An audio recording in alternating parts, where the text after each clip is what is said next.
is no NEPA, there is no days, in fact, you can list everything that is going wrong, but you are in charge of how you process it and how you act on it. That is something within your control. And this is so important because it gives you that sensitivity and intentionality you need to stay focused. You can choose where you pay your attention. You can choose where you are going to focus. You can choose how you react to things you cannot control. Okay? So don't be a victim.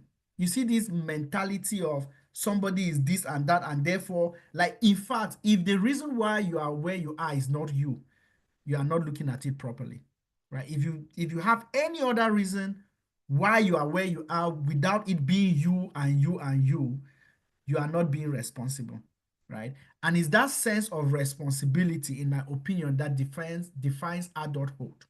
You're an adult when you can own up to why you are where you are 100%. Everything else around you are contributors, but you are the leader. You are in charge of your life. So pay attention to what you pay attention to. Okay. I always tell my mentees, focus on your focus. And it is, in fact, there's the kind of way you will be so focused on your focus that things that are happening that are not that people would even think are the most important things happening in the society, you will not even hear about it because you are focusing on your focus. And it is important to do this again. Why? Because you need that level of intentionality, not just to win an international scholarship, but to sustain an international scholarship. I've basically moved away from being so enthusiastic about winning scholarship to being focused on what are my mentees going to do after they are done with their program, right? Because if they transition through a program and they are not able to transition to the next phase and the next phase after, then it has not been a full success, right? So it's important to keep in mind that it is your mindset, honestly, that is going to help you to stay competitive, right? And it is the mindset that will help you also recognize that if your process of becoming whatever you're pursuing doesn't help you to grow, you are not doing it properly. And that's the sense of responsibility that you have to keep in mind. Okay. So to wrap up, like I said, I can easily run on monologues. But to wrap up, what I want you to remember today is this. Before you start anything, right, don't be everywhere. I've seen people that are everywhere. They are jack of every trade, right? Know that if you give one good application, it's better to know that I gave it everything. There was not every I was, every I was dotted, every T was crossed. It's better than making 100 applications and hope that one of them would catch. It's just like you are fishing. This is not fishing, okay? The people that are giving these scholarships actually do their job. They look at these things. You don't want to submit an application with typos, avoidable, right? You want to begin to invest your money towards Grammarly or Quillibot or whatever that is going to help you to come up with stronger sentences, right? You need to, like, all your behaviors should be aligning towards where you want to go. And whether you get the scholarship now or you get it tomorrow, if I always tell people, the only way to be assured you would get an international scholarship is not to give up. But that's not the full story. If you are doing it wrong every time, I can guarantee you there is nothing you would get. You cannot keep doing it every time and hope that there is nothing more you can improve on. There is always something you can do better, right? In fact, you need to get to a point where you know there was nothing else I need to do every year. And each year, your level needs to step up. Your application you submitted this year cannot be the same application you submit the next year, right? It has to keep stepping up because you position yourself to grow. You grow during the process of your application, so your application would be stronger. Your CV should not be a CV that looks like, oh, I just graduated. In my final year, my CV was actually quite strong because I did take time. I did use like opportunities. I had to go and volunteer somewhere. I used opportunities to learn a skill. There was always something I was doing, even when I just graduated like everyone else. So the point I'm making is this. As you think of international scholarship, please it is supposed to make you grow. Don't sound like a frustrated person because you applied after 5 years, you are not getting the scholarship. But are you a better person than you were 5 years ago? Have you become a better version of yourself than you were when you started the application? If your answer is no, then it's unfortunate. So I hope that, like I said, I didn't have to share any slide. I didn't come here to start telling you things I've not had as many experience on as possible. I'm telling you the facts. Okay, these are the facts. One, always start with your why. If you cannot define your why, you will struggle to sustain your momentum. Why do I need this scholarship? If it's something you can, it is clear to you that there is nothing else that would matter to me than getting this scholarship. It would build your momentum. It doesn't matter how many years you applied, because one day you would get it. Because what? You are clear on your why. Okay. The second one, it is process over results.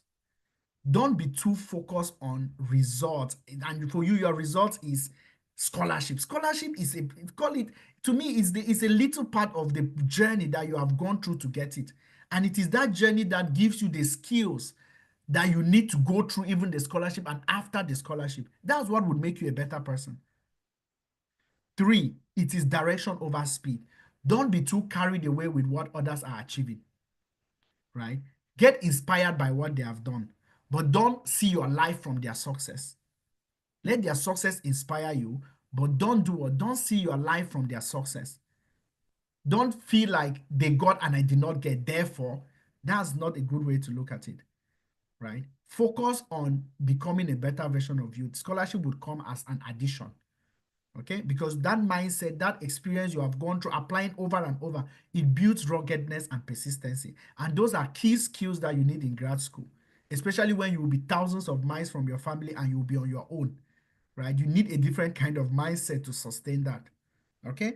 And the fourth one, which is what I talked about, always start with the end in mind, right? After this, so what? And based on the outcome, it starts forcing you into how you should be behaving today. Okay? Always start with that end in mind. And finally, don't be a victim, please. You are in charge of your life. If nobody ever told you that, please remember that today. If the reason why you are not where you want to be is not you, you are not looking at it all right. Okay? So this is where I'm going to stop. It's easy for me to continue for the next 1 hour, but I want to respect your time. I would Yeah, ask Emeka to drop my handle, LinkedIn handle in the chat, and also the link to get my book. I strongly recommend you to get the book. Okay, you can get the book online. I strongly, not because I wrote the book, I'm not interested about that. I'm more interested about you seeing it as a template that helps you to position yourself.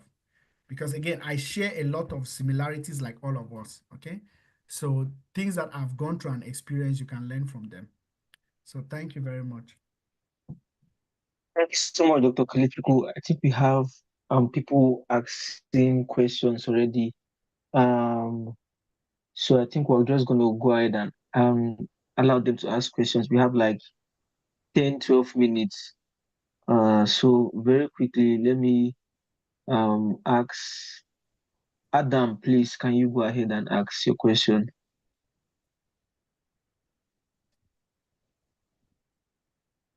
We have a session dedicated for Q&A, so we'll just take like few questions. So Adam, if you can hear me, just unmute yourself.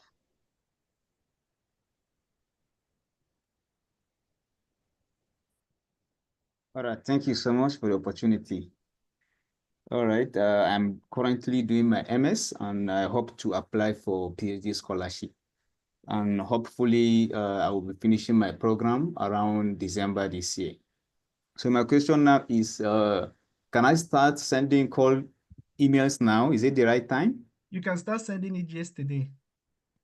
All right, all right, all right. So there is nothing like the best time. Remember, it's cold emailing, right? So think more of how do you make sure that you are sending a well thought, web crafted cold email. Okay. But don't wait. Don't wait until you are ready. Don't wait until you think, oh, I now have everything I need. I can now. because you don't know which one is going to click, right? But I always advise that pay attention to your quality, not quantity. Don't be like me that was sending 50 emails a week and thinking I'm doing a great job. And today I wouldn't give myself scholarships if I read those emails, to be honest, right? So take the time and do a good job. Do a very thorough job. Very thorough job. Okay? Thank you so much. Prince, can you ask a question? All right. Thank you for the opportunity, sir. Mr. So, sir, we appreciate your time, your efforts, explaining to us the foundation of how to go through it. But I have certain questions I want to be clarified on.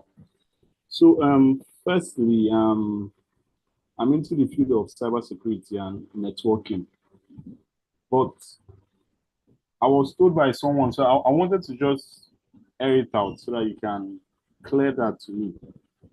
Is it advisable, as in, is there an upper edge? Is there an upper advantage when you gather certifications in your quest for grad school scholarships? That was number one. No, Um, let's take it one after another. I might not remember all of them. So to but understand your question, you're asking if it's important to gather certification with respect to scholarship application. yes, in your field, probably you're into cybersecurity or IT, and you have some Microsoft certificates, you have some Google AWS certificates. Does it give one an edge in the gathering of a pool of applicants? Does it give Let's put it this way. Let's put it this way. The first thing I would ask you is for what scholarship? Because that's, again, remember, every scholarship has their own desirability and expectation, right? So you have to think of it again, start with the end in mind, okay? So what I would advise you to do is be clear on what scholarship you are gathering those documents for. Don't gather the documents and hope that somebody might like it. You are not giving yourself a competitive edge. So what you could do is, for example, even in the US, you could do cold emails, or maybe you have identified that there's a certain scholarship in IT. Like I said, you need to find what is that scholarship. When you find that scholarship, you can now, and it's always possible, always contact them. You can contact their how do you call it? They always have like a contact email. You can always ask all those questions. You can write to them and tell them, I'm so person, this is my background. I'm currently considering to do this and this. Would you consider this as how would you say that this could increase my competitiveness in this particular program or in this particular scholarship, right? So have that as a guide. You can have those certification for yourself if you believe that this certification would help me to be competitive in getting a job, right? As an example. But if it's for scholarship, if your whole purpose of doing that is to get a scholarship, you might realize that, well, these certifications are great, but these guys will not look at it more than one. Remember, it's not just that you got certification. Always think about what are you using it for, right? Because what you are using it for is your skill and a demonstration of those skills. I would have more confidence in you knowing that you don't just say, oh, I have certification in Python, but telling me what program you wrote in Python and what that program did, right? In an organization, like always think about it from an action-oriented impact-oriented outcome, right? What did this skill help me achieve? That is what you can use to compete with other people, not the skill itself. Not just say, I have a certification in this and this and that and that. It's a certification, that's it, right? But how do you translate that certification into an impact? An impact in an organization you worked for, an impact in an area of research that that professor could be interested in, an impact. So think of always application of your skills than just the certification. But like I said, always have a clarity on why you are having those certification. If it's for scholarship, you want to be clear that it's going to give you a competitive edge. But even if he's going to give you a competitive edge, and even if he's not as a certification, how it shows up on your CV as an impact is going to demonstrate to someone looking at your CV, wow, what an amazing person. He has been able to impact his organization in so way. He has been able to contribute to research in so way. So those skills are your enablers for you to be able to have impact. Okay. All right. Thank you. So in essence, like the It's kind not, of someone said to download the book. It's not an ebook, okay? I sent you the link of the bookshop that you can buy it in Lagos, or I think they're also in Abuja, but they can also distribute across C.A.B.L.E across Nigeria. So you have to check that. Sorry, go ahead for the next question. so boss, in essence, is basically IT related scholarships I'm applying for, and I've understood from your explanation the steps I should take, like aligning it with metric, quantifiable impact. I've Yes. used it to get. So the other question is this, like, how can someone, because sometimes I go through the web the websites of these schools for their scholarship. But I've gotten to understand that the way their website is structured, it's kind of different with how it is here in Nigeria.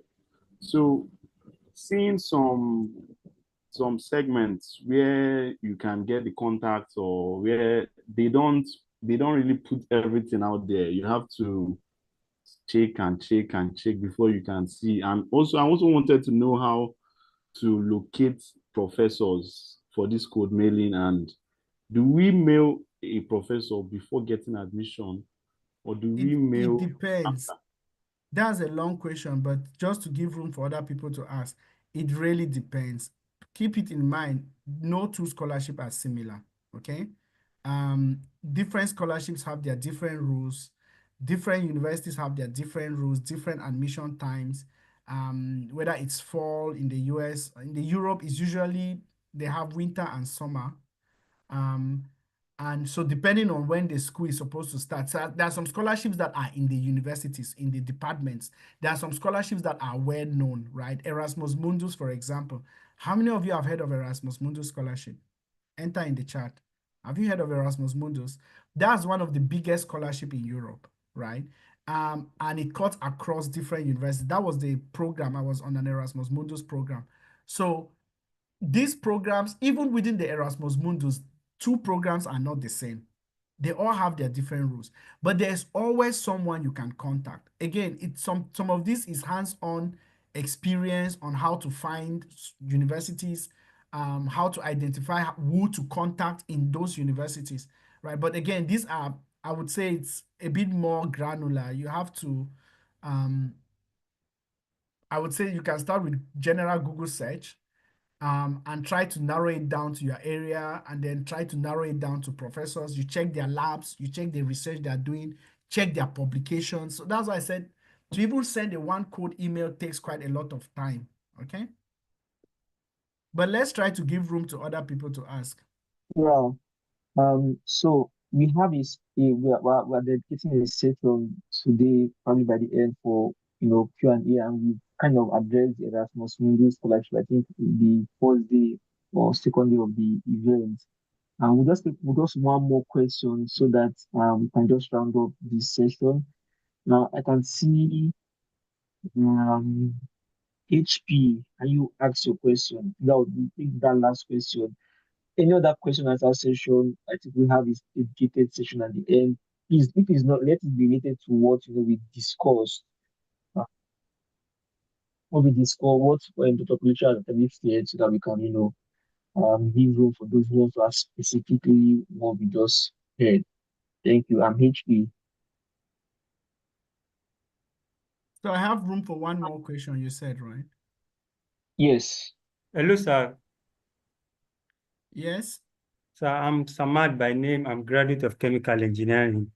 I'm currently working as a research assistant here, pending the time they will mobilize us for NYC.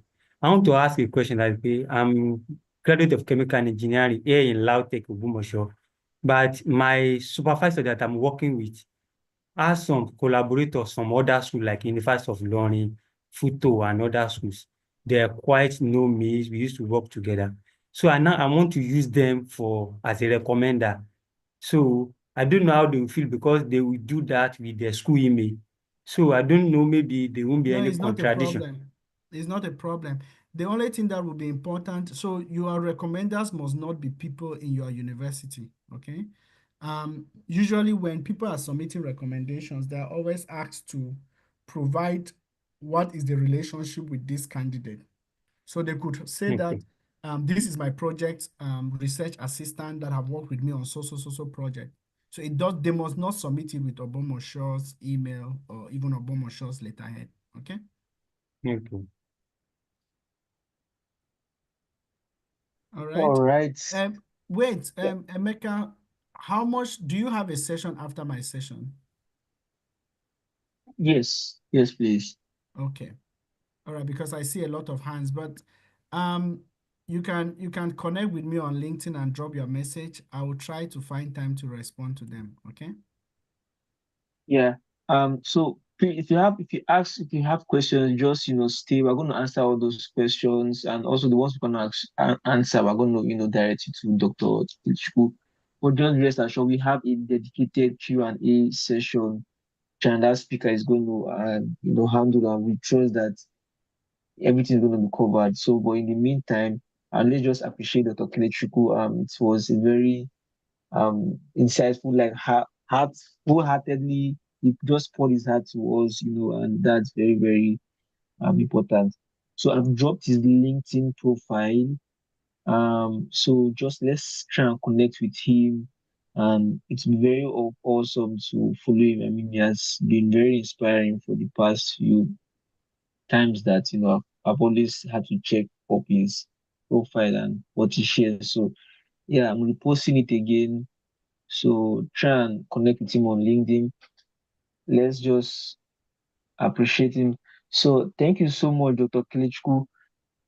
I think we Thank really, you for really your appreciate you. time. And we also usually send a certificate for our, keynote speakers and our guest speakers. And definitely we're going to send that across to you. Thank Just you. to appreciate you on, I need to know you have to just make out time, out of no time. So thank you so much. We really, really appreciate you. And I'm gonna send it, maybe compile the questions.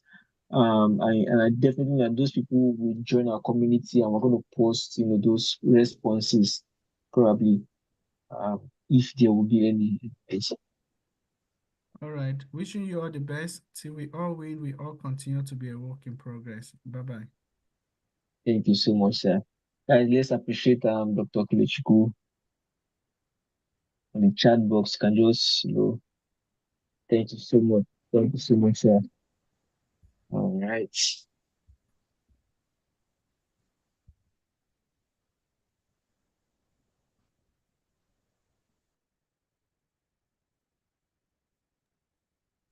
So we'll be moving on to the next session. Like I said, please kindly, if you have questions, we have a session dedicated for question and answer that will just be question and answer. We want to kind of move very fast so we can answer those questions. I'll moving on to the next session very quickly. I hope.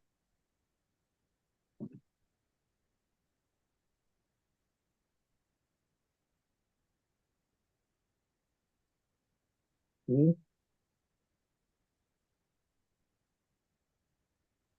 So our next speaker, this is going to be a live session, and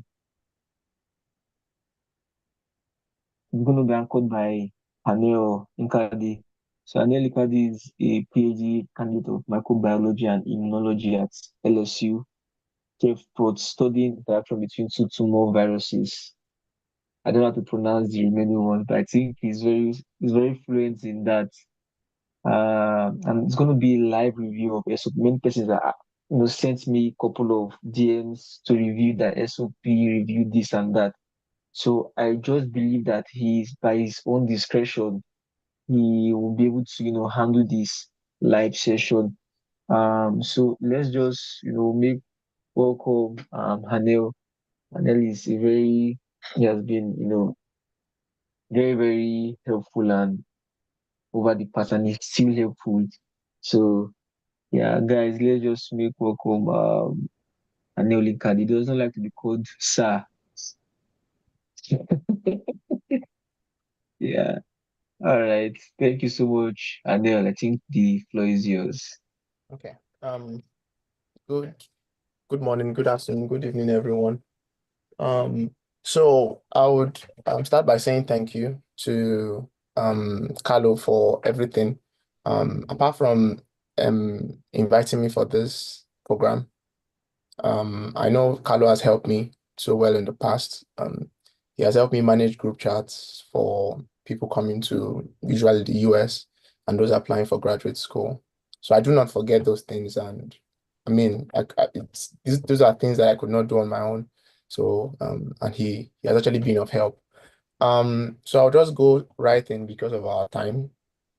We're going to be reviewing SOPs and CVs live. So I have two SOPs here and I have two CVs here. But I think I would like to say a few things um before we start. So first of all, there is this thing that most of us do, like whenever we join sessions and all, and then whenever you join sessions, you'll be like, um, then there is a speaker. Of course, there is a flyer, right? There is a flyer out there, and then there is a speaker out there, and then during the session, you just, hear people asking, like, what is the LinkedIn name of the speaker? The flyer has the person's name there. So this is the same thing that happens with grad school applications. When you ask questions that have obvious answers, it does not really communicate the best for you. And as much as you think that is a very minor thing, some professors will not just like it. They will just see you as lazy, to be honest. Because when it comes to research and whatever you're applying for, I know it's MSc or PhD. If you cannot put in work for anything, trust me, you will not be able to get in. So when you communicate this thing, I've heard it from some professors actually. So, but it's not about LinkedIn, it's about obvious questions. Like if you ask questions that have obvious answers, it already signifies that you're lazy. Because most of us, if, for example, your ex breaks up with you, you can look for your ex as if you are CNN, but you can't find the person that is stalking. You can't find the person's LinkedIn. It does not show any. It does not show that you're ready for grad school, because grad school is like it's core research, like it's core work. Do you understand? So I think that one should, if for those of us that are here, I think it should help us. Let's just, you can always go to LinkedIn, type the person's name. There's nothing wrong there. The person's name face is on the flyer. The person's name is on the flyer. Type the person's name. Type the person. You will see the person. It's not LinkedIn. Is a professional place, so you will know if it's the person you're talking to, right? So that's what I wanted to just say. So I'll first jump into CVs. And I'm going to be sharing my screen. Yeah, desktop to share. Can we see my screen? Yes, you can see your screen. Okay, thank you so much. So I'm going to I got two CVs and two SOPs, and I was permitted by Carlo to review them openly, right? I was permitted to review them publicly. So most of the things I'm going to be saying are not things that are written in stone, but so what I mean is they are not really rules, but in my experience, these things have helped. And I'm not saying this because, oh, there is no, but there are some rubrics to, evaluating CVs, and there are some rubrics to evaluating statement of purpose and essays. But I'm just going to be going forward with the one that I know of, right? So I'm going to just start with the first CV from Abdul Karim. So I hope if you cannot see the CV, let me know. So if you look at the CV, it's so the first thing that this CV, let me just, if you look at this CV, you see a lot of white space. And you see a lot of white space. It's not good. Having a lot of white space is not good for your CV. It shows that this CV can be put inside one particular page, but for some reason the person puts it in two pages. And to some people, it can communicate like you are trying to be who you are not. The thing is, always remember that your CV is not unlike you applying for a job after your PhD. Your CV will most likely not be reviewed by a machine. It is not AI that will review your CV. Usually it's human beings that will look at your CV. So you should have that in mind. I think Dr. Kelechi said something about having the end in mind. Always have that in mind that it is a human being that will look at your CV. If I look at this CV, it's already giving that. Why is it in 2 pages, to be honest? This CV is supposed 1 page is enough, to be honest. You understand? So you should try your best to reduce as much of white spaces as you have in your CV. You understand? I'm not saying you should cramp everything up, but if you look at this CV, it's really white spaced and it's not the best. The second thing I can see in this CV is your address. You do not need to put your, I don't know why I'm making. Hello, sir. Please, sorry, we are not seeing the CV. You can't see it. Oh, okay. Can you see it now?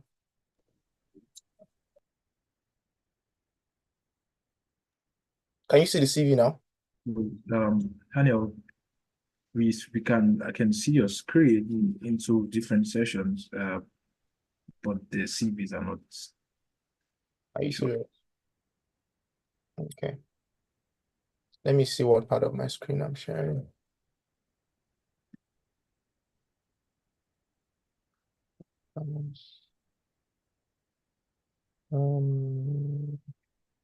Okay, let me show it again. Hold on, let me show it again.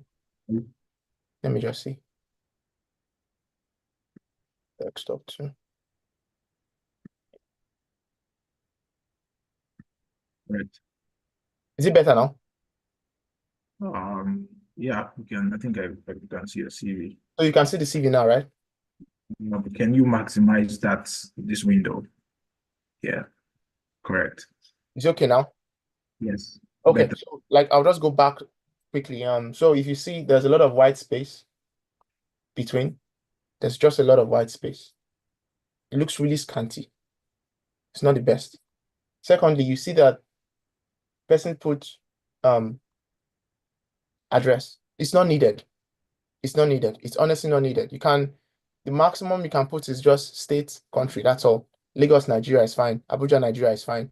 Like putting up to the house you are in, next to the red gate, I'll be next to the black gate is not necessary. It's not necessary for your CV. Nobody really cares about where you live, right? So try and take that up, take that away. Then usually something I advise people to do is to kind of centralize this. Because if you look at it from from afar, it does not look like this title is any different from every other thing here. It's good you centralize like this patch here so that it gives, this is who this person is. Then also, I always tell people to add your LinkedIn profile. Add your LinkedIn profile because most of them want to get a first sense of you, right? They want to get a first sense of you and they cannot go to Instagram, they cannot go to Facebook usually, so they will go to LinkedIn. You understand? Especially those people, especially when you are applying to people who you saw on LinkedIn. You understand? So you saw someone's advert on LinkedIn. I'm a professor of this. I'm looking for a student, and then you apply, and on your CV, there's no LinkedIn. You understand? It's, try and tie everything together so the person will know that, oh, this is the person that, he saw my stuff on LinkedIn and stuff like that. So it's good to put in your LinkedIn address. Your phone number is fine, your email address is fine, but sure you see your address is just fine. You put just Abuja, Nigeria, that's fine. Or sometimes you don't even need to put, but you can put it actually, it's fair enough. Then sure you see this professional summary. Professional summary is, I would usually tell people to not use it. And it's not because it's not a good thing, but it's a hit or miss. You understand? So it's if you either get it right or you get it wrong. You understand? So I usually tell people that just to be safe, I'm not going to be analyzing this one. Like just to be safe, just exclude it. I usually tell people, but if you are really confident that you need a professional summary, and that's fine, you understand. Why I also tell people not to include it is because your um professional summary might be directed toward a particular research. Let's say you're interested in telomeres, biology and stuff like that, or aging and stuff. That way, if you use that same CV erroneously to apply to a cancer biology lab without really tying why aging and cancer are related because they are truly related, right? Um, you would not get the best. She understands. So the best thing to do is not to have a professional summary. That's my opinion. It's a personal opinion. I'm not forcing it on anybody, right? But if you want to have it, make sure you hit it right on the head. Education is fine. Education is fine. Like the major issue I have with this CV is the fact that it's scanty. You understand? Every other thing is fine. Your how you format your CV is entirely up to you. Trust me. How you format your CV is entirely up to you. Just make sure that when somebody reads your CV, that it is communicating what you want it to communicate. I have no issues about every other thing in this CV. It's just the fact that it is scanty, the address. What else did I see? This is a plus or a minus, depends on what the person is applying for. But how you format it is entirely up to you. But what I would tell people is whether you format A or you format in a B way or in a C or in a Z or alpha or anything, make sure you are consistent throughout. Yeah, so those are the only things I see about this CV. So I'm going to go to the next one before I do some speaking. Then this is the next one. And please let me know if you can see it all. Yeah, hey Joe. Can you see it?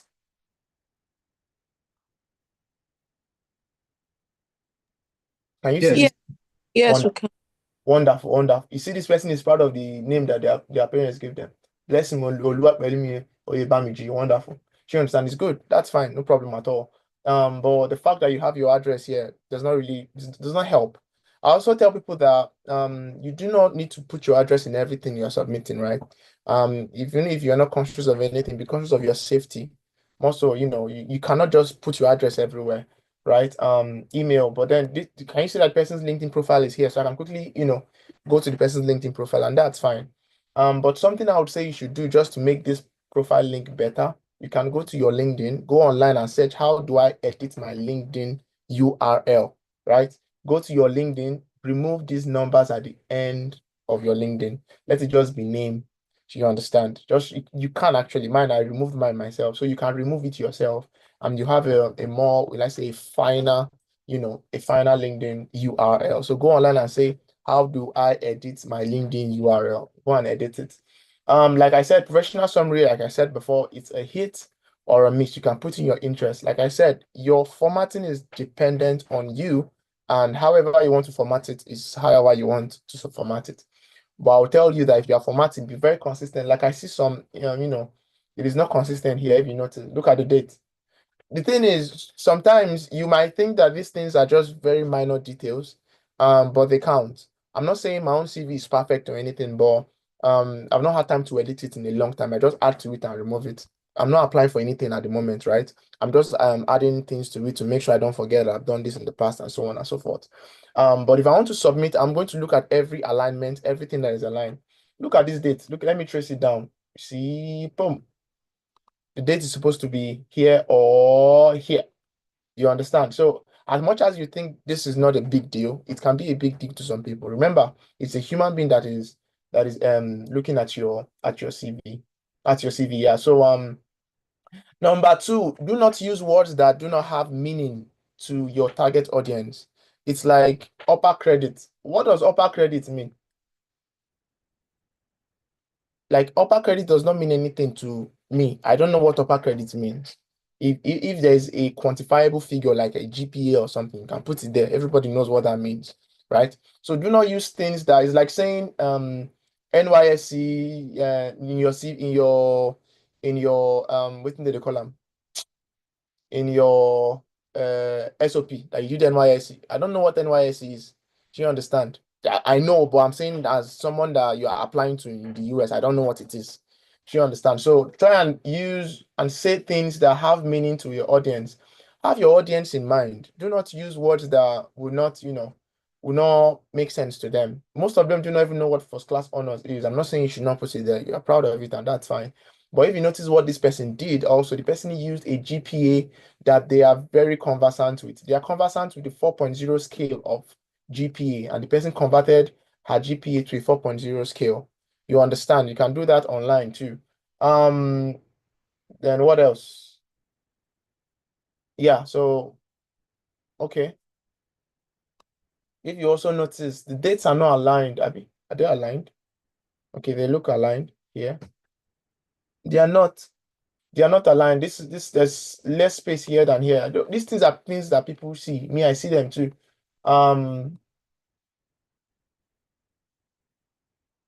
Publications, yeah, this is fine. So I think I think this CV is fine. I don't have any issues with this CV, to be honest.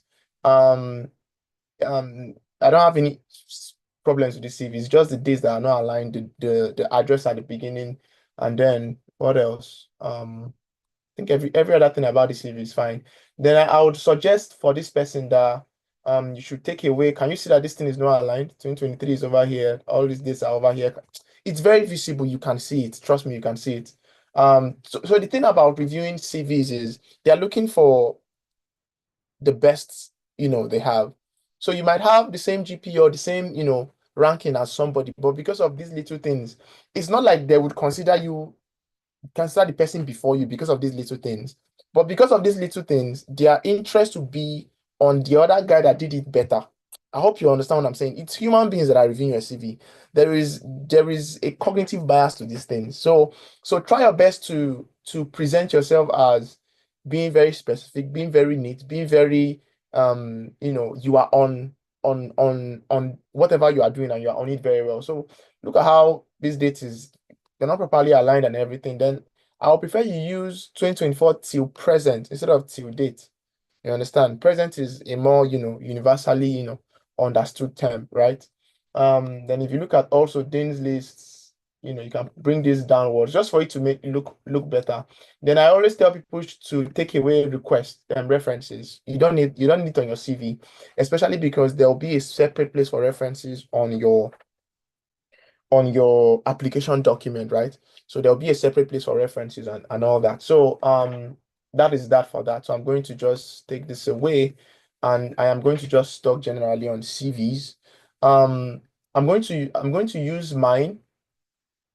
I'm going to use mine as a I'm going to use mine as well. Okay. Yeah. Okay, so I'm going to just use mine quickly. I'm going to be quick about it because I need to be done in about 5 minutes so I can go to the SOP. So if you look at my CV, and I'm not using this because it's a perfect CV, right? I'm using this because this is the CV I've been sending to many people in this life for a long time, and most of them tell me that it works for them, most of them, and I'm being sincere with that. So that's why I'm using it, right?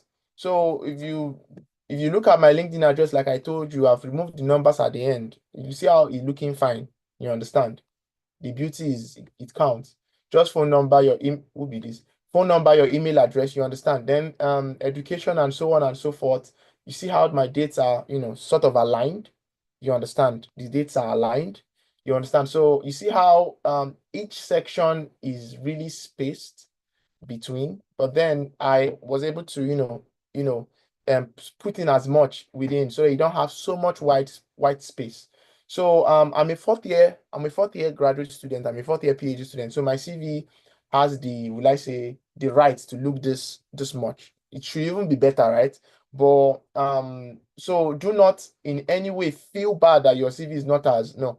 You don't need to. Your CV must not be. Is when you the better you, the higher you get, the more you have to put on your CV. So you see, I have a place for education, for work, teaching, and research experience, and then publications. And like the other people that will review their CV, if you notice, they put their names in bolding letters, scholarly affiliations, whatever you want to, achievement and awards, and so on and so forth. There's also a place where you can put in your, certificates or certifications if you have those skills and interests whatsoever. So I'm just trying to use this as a, will I say, as just use it as, as an for you to just see that, oh, a CV can look like this. I'm going to also send it to Carlo. Of course, Carlo has my CV, so he can always send it to you guys if you need it. So I'm just going to quit on this. But the major thing you should know about a CV is the fact that a CV is not A CV is not just you submitting anything. Your CV is a core reflection of who you are, and it is a core reflection of the things you want them to consider about you in your program. So that's why there are some things you should not add. There are some awards that you have that is not, it does not, it does not help.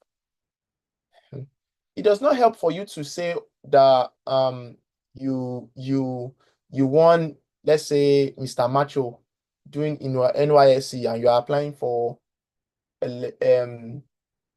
computer science. Like, is like, are you supposed to use your chest to do research, or let's say you want Big, Bold, and Beautiful and you're applying for cancer biology? Like, how does that relate to what you're applying for? So it will be funny to some people, but I've seen Most Beautiful, that the one Most Beautiful in their secondary school. Um, and I'm like, it's not necessary. So there are some things that are honestly not necessary to be on your CV.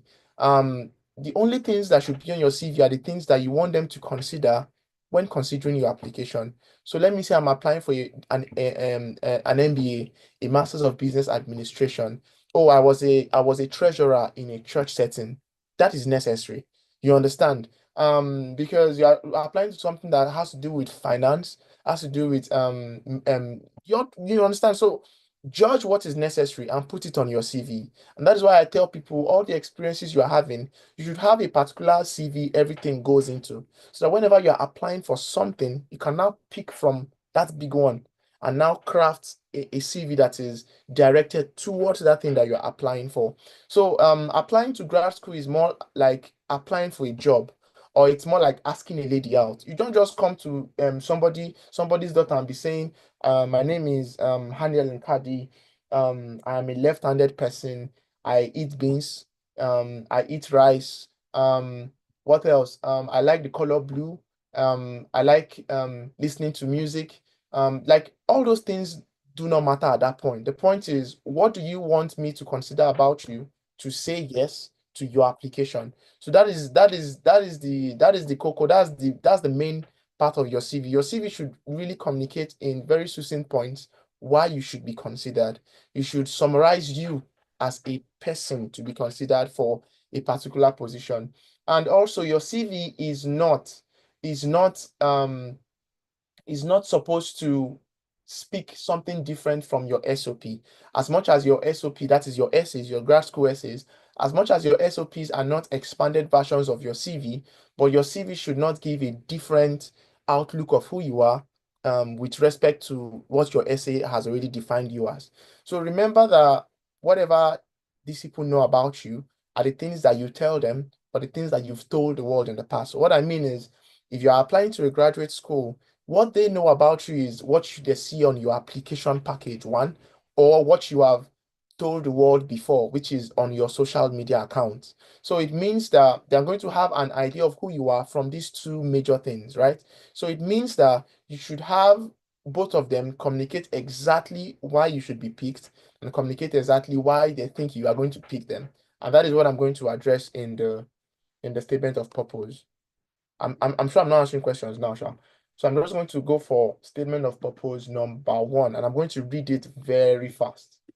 Please let me know if you can see the statement of purpose, or if can you see it? Is it easy enough for you to see? Can we see the Yes, it is. we can, okay. Yes, So we can. this is for blessing. Oluwapelumi Oyebamiji. Okay.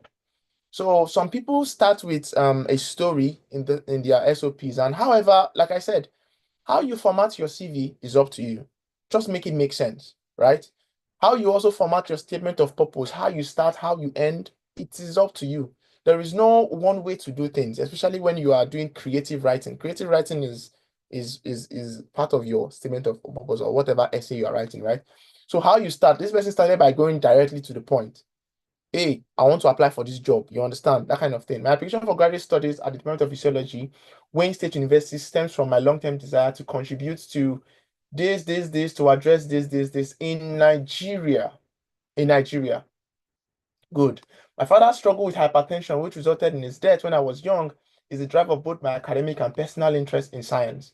I became this. Now, while this may be very good, you understand, while this may be very good, I am very careful whenever I am addressing something like this. So I've reviewed many SOPs in my life, like really many, I can't count, right? And the major thing I see in most of them is they try to spark a pity kind of mode in people. I'm not saying this is doing that. This is just one sentence, and that's fine. And this can be truly what inspired the person to pursue this career or pursue this this PhD or masters or whatsoever the person is applying for. That's not my call to make, right?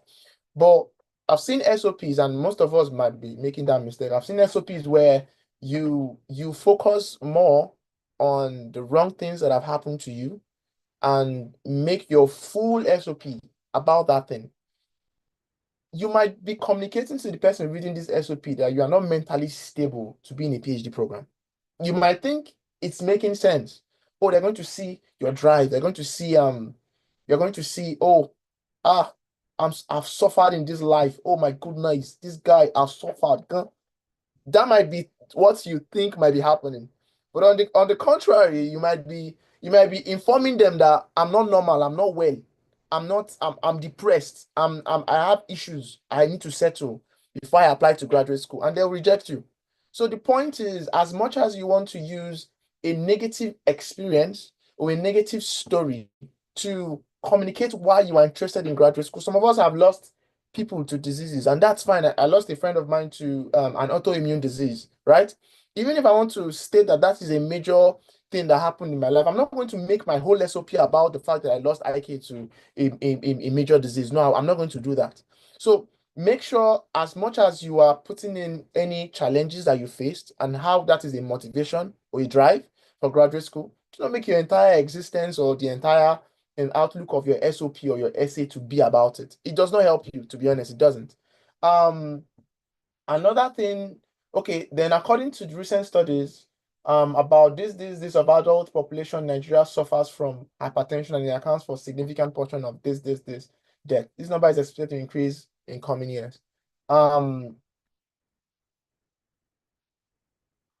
this what I just want to say is just grammar. Will I say grammar? This paragraph, I don't think it should be on its own, but all this you will get to do when somebody else is reviewing your SOP. I do not expect that you write the best SOP at your first trial, but I believe this paragraph just jumped at me and jumped and left. Like it does not fit in anywhere. So if you already said something about physiological mechanisms, you just add one sentence here and just add this to it to make sense, right? I'm just going to go forward. I'm particularly drawn to studying physiology because it allows me to explore how the body system. So if you notice, person has already declared, I'm interested in Department of Physiology, Wayne State University. I received a Bachelor of Science in Physiology, first class honors, although they don't know what that means. It's not the UK, from Ekiti State University, Nigeria. Yeah, so usually I tell people to be specific. You have a bachelor's degree from where? The person stated here, Ekiti State University, and that is awesome. This is a major thing that people do not put in their SOPs, and I know most of us don't have it in our SOPs. Make sure you put where you have your SOP and what country, you understand, because the Ekiti State University does not really mean anything to most of us. You understand. I'm trying to, since this thing is recorded, you don't know find me. So my undergraduate education taught me practical and theoretical cell organ and systems physiology courses. My undergraduate research work at the this person is very specific. I like it actually. My undergraduate research work at the so lab makes sense. Focus on investigating the effect of camel milk on cardiac inflammatory markers in monosodium glutamate exposed male with rat. So automatically, this person has an idea of using rats for research. So if I am interested in this student, I'll be expecting to see Wistarat in her CV. I'll be expecting her to be able to answer questions during an interview that talks about Wistarat. So, and like I said before, anything they know about you is what you've provided in your application package. So that is why whenever some people have interviews and they do not get a shot, usually if it is from you, it means that you were not able to communicate the exact things you communicated in your essays. You understand? You are telling me that you know how to work with male Wister rats. I can just ask you a question. So how do you differentiate between male Wister rats and female Wister rats? And then imagine you cannot answer. You can nothing won't make me give you admission for this life. It means that you were lying or this was generated by AI. This project involved investigating the potential anti-inflammatory properties of camel milk using animal models exposed using animal models. This one can be wrong because you did not use, I don't know how many animal models you used, but using an animal model can be fine, just so that you don't confuse the person that is reading your SOP. So you have to be because you use Wistar, unless you use more than one animal model, and that's fine. I'm exposed to MSG to assess this. My responsibilities included this. My role included this. I also use this to do this. Now, something I love about this paragraph is anybody that has done normal chemistry in secondary school will understand this paragraph, to be honest. And that is what it is about. I get really tired reading SOPs where they are talking about their research experience and they go into unnecessary details. For example, the person can write, man, research work at blah blah blah lab focus on investigating this. During this project, I found out that 0.045% of rats were exposed to 0.00045% of glutamic acid. And then with 0.005, you've lost the person there with all the numbers, you've lost the person with all the details, you've lost the person with everything. So what they usually do, what a human being would do normally is to skip that paragraph and go to the next one. But then when they're going to the next one, they're going to the next one with less enthusiasm. They're going to the next one with a burden because you've stressed them. Remember, these people are going to review more than one SOP in a day. You understand? So you can make sure you communicate what you've done in the past, that is your research experience, in a language that is very easy for someone to understand. It's not going to be unspecific, like just say I did research. No, you're going to be specific, but there is a thin balance, or there is a way for you to gauge what is more too specific and what is unspecific, right? So find that balance, and in this life, just find the balance, because no matter what, the pendulum must swing, right? So find a balance, find that place where you are not too specific and then you are not too unspecific. You are at that point where anybody can read that part and will understand it, right? So that is what, and if you notice what this person is also trying to do, I saw on the person's CV that the person knows how to use GraphPad. GraphPad is a major thing people use here for research. So imagine most of them even learn how to use GraphPad here. Like I learned how to use GraphPad here, right? So this person is already telling you I can use GraphPad. So the professor is like saying, oh, this person knows how to use GraphPad. Good, we would analyze that together. So in a way, you're already pitching the things that you know how to do. You're already pitching, this is why I should be picked. This is what I can offer. This is what I can bring to the table. You're not doing it by saying I can use GraphPad. Because that's another thing I've seen in some SOPs. I know how to do this. I know how to do this. And it's like written there. I know how to use GraphPad. I know how to sacrifice a rat. I'll be sacrifice mouse. I know how to do Western blood. I know how to do profit and loss account. I know how to, you understand. You don't need to state it boldly there. You can add it to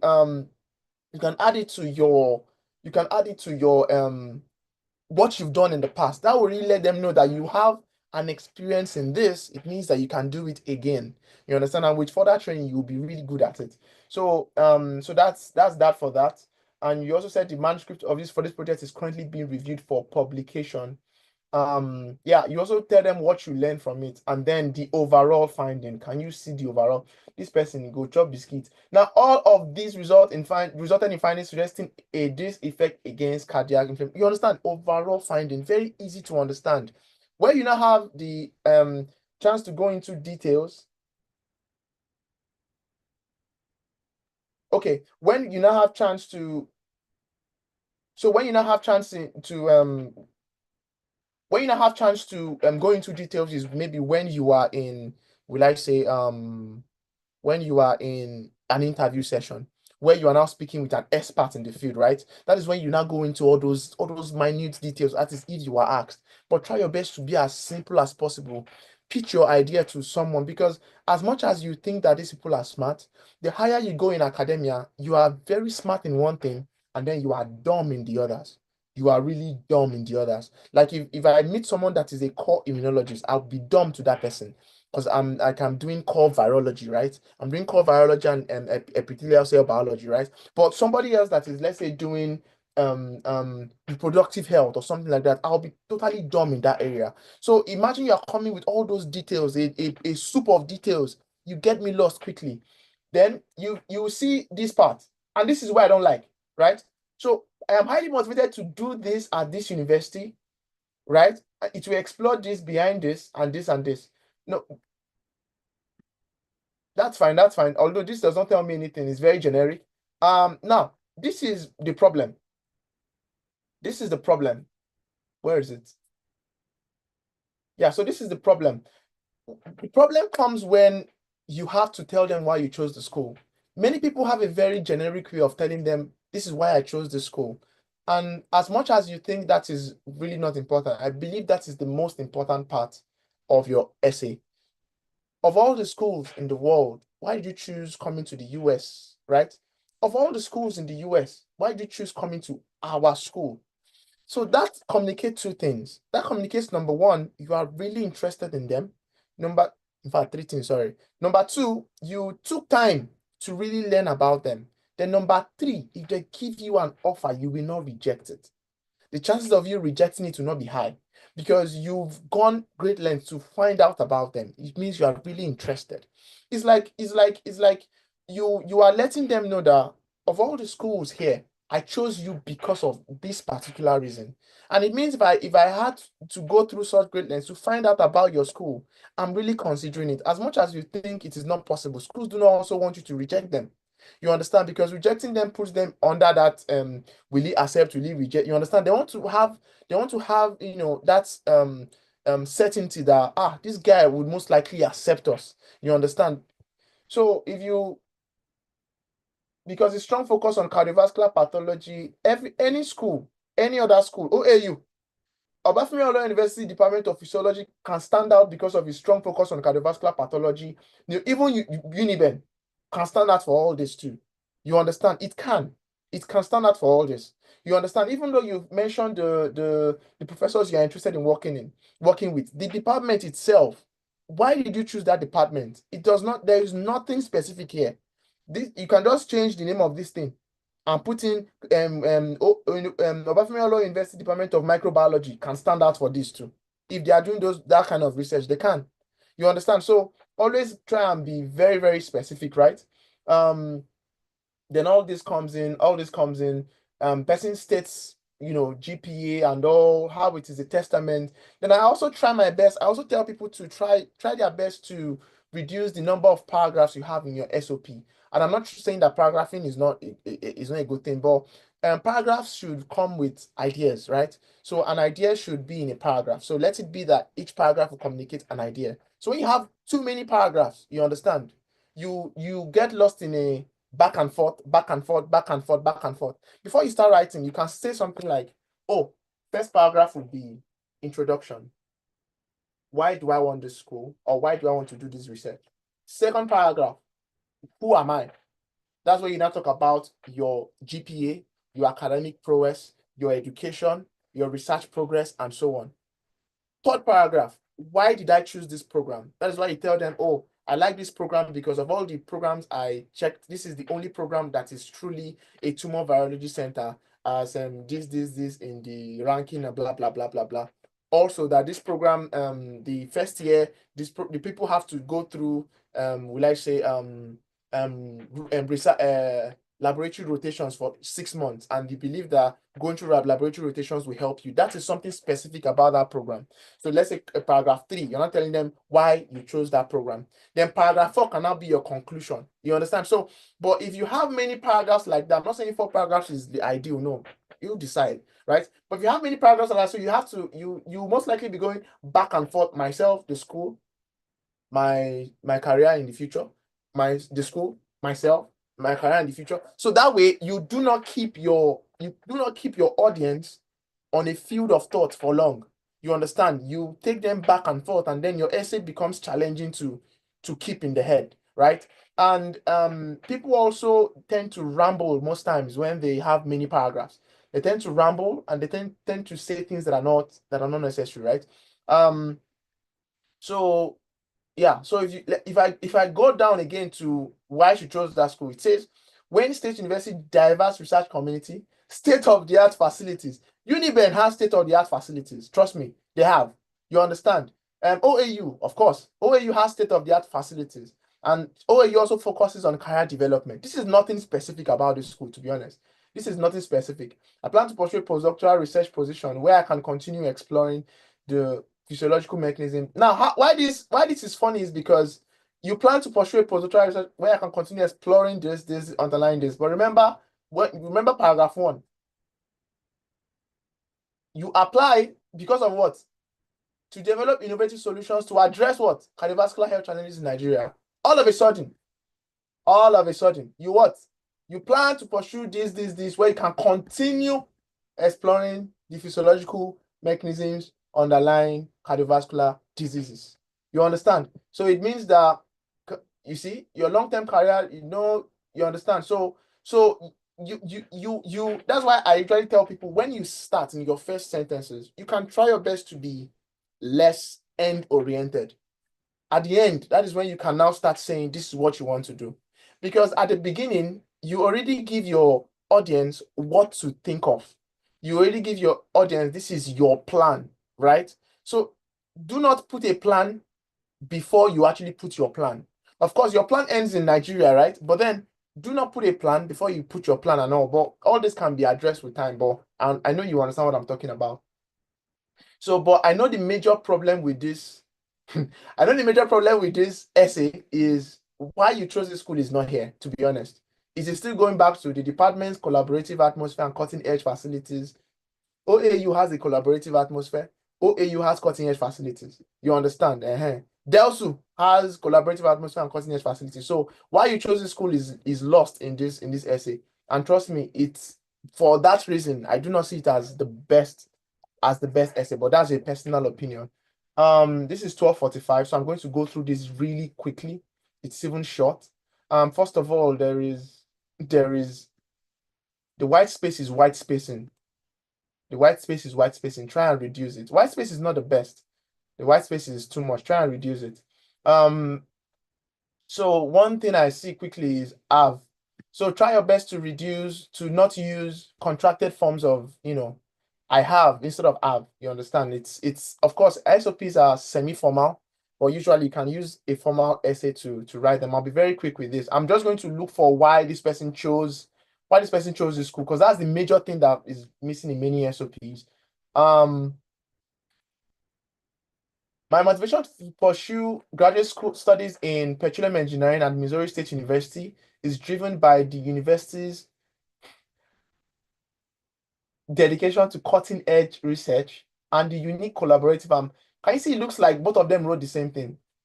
You understand? So it's a major problem people have. I mean, I know that one.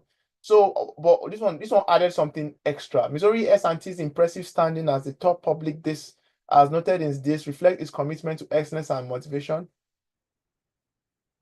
Nah. This is not a good reason to. It's like applying to MTN and you say, oh, because MTN is popular, that's why I apply to MTN, or because the network is good, that's why I apply to MTN as a designer. You understand?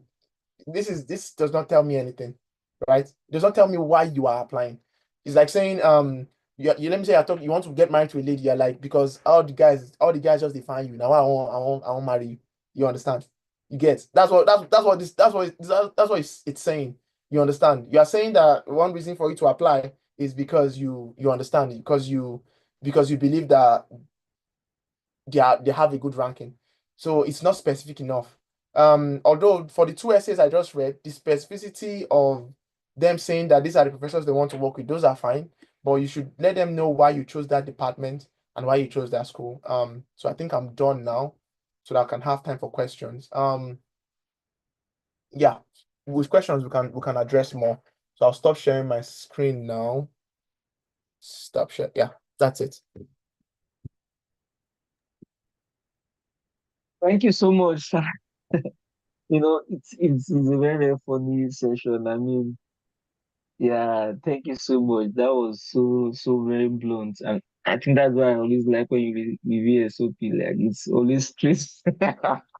You cannot laugh too much. It's always straight to the point, and yeah, that's.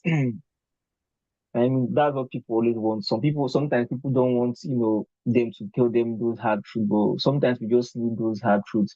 Someone's asking a brief question about citing on SOP, if it's allowed. Citing how, like Like reference. when you write, yeah, exactly, like in full text citation, like the I first saw we I had saw was, it in that yeah, one. Yeah, I saw it in that one, yeah, but exactly. why I not too stressed was it's just one. She understand, and the person just stated, like I said, sometimes there are no rules, right? It's just for you to just see what can pass, right? So why I did not have an issue with that one is just one thing that the person did, and the person said something that was like core research update or something like that, right? But now when you now have SOP, you now do citation, you get citation full everywhere. I think that's where you'll be having issue. Sure. Yeah. Yeah, okay. So someone said, what's the ideal number of pages for masters or PhD applicant for both CV and ISO SOP? Two pages is fine. Pages is fine. I see even when I'm reviewing SOPs these days, the first thing I tell them is make sure your SOP is less than 1,000 words, including your name on top, whether it's your name and I also forgot to say, whenever I write your SOPs, try and put your name on top. Because sometimes when these guys when they download your SOPs from application portals, it might just come as numbers. It's not be your name that will be the name of the file. It might just come as numbers and they can confuse it for someone else. You understand? So try and put your name on top. So even if the name of the file comes as a number, your name is inside the SOP. Do you understand? So that will be an identifier for you, right? So, but I tell people that 2 pages is enough. If somebody sends me an SOP that is 1,000 words, I'll reject it. I'm not going to review it. I don't have any issue if you send me SOP that is 999 words. After I'm done reviewing, you now make it 1,005. That's fine. No problem at all. But if I want to look at anybody's SOPs, 1,000 words. 1,000 words is fine enough for people to write SOPs. 2 pages is fine. Even your CV, 2 pages is fine. Because if you have that restriction, you will not be able to ramble so much. You only put what is necessary. You only put what is required. Do you understand? Except you have done research so much in life. Maybe you are 40 years old and you've done so much. That is now different. Your case is now different, right? You're a winner. You get. So the point is you don't ramble so much when you have a constraint. So constrain yourself to 2 pages and you'll be fine.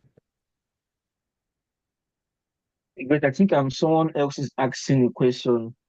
Said I noticed that you put your name of your supervisors in your CV, but someone said it's not advisable to put the name of your supervisors that might affect your application.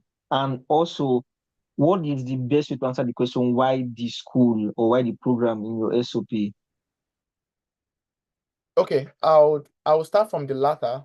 So the best way to answer the question why the school or why the program is for you to really know why you want that program. It's the same thing with it's very funny analogy, but think about you want to go and toast babe.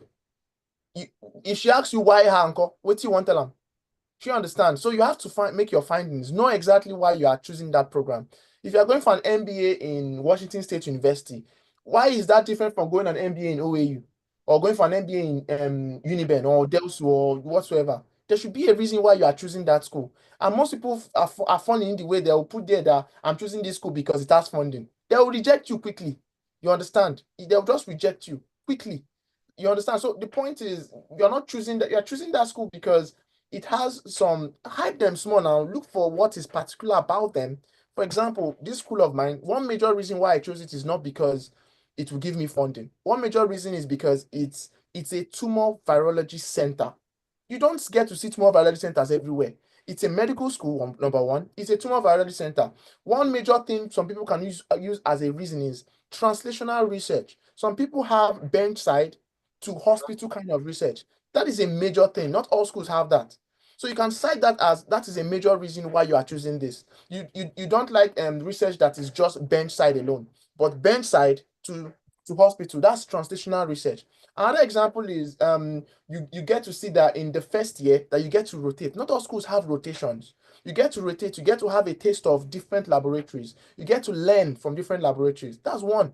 Number two, it might be an umbrella program instead of a direct entry into a particular department. You are choosing this school because it's an umbrella program. So because it's an umbrella program, you are able to, to do, like say, research in the physiology department. You're able to do research in the microbiology department. You're able to do research in the cardiovascular something department. That already tells you many things. That is why you chose that school. Let me go to the engineering people now. You are choosing this school because this is the only school that has a particular, let's say, engineering, let's say, facility. You know them. You understand? Like, imagine I'm applying to a school that is one of the two schools in the US that has an electron microscope. You understand? And you can put it there. It means that you've gone ahead to know what that school has that other schools do not. And that is why you are choosing them.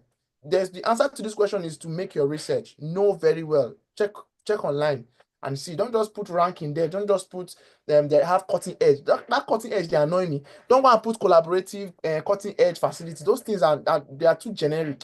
Then the second question was what was the second question? The second question was um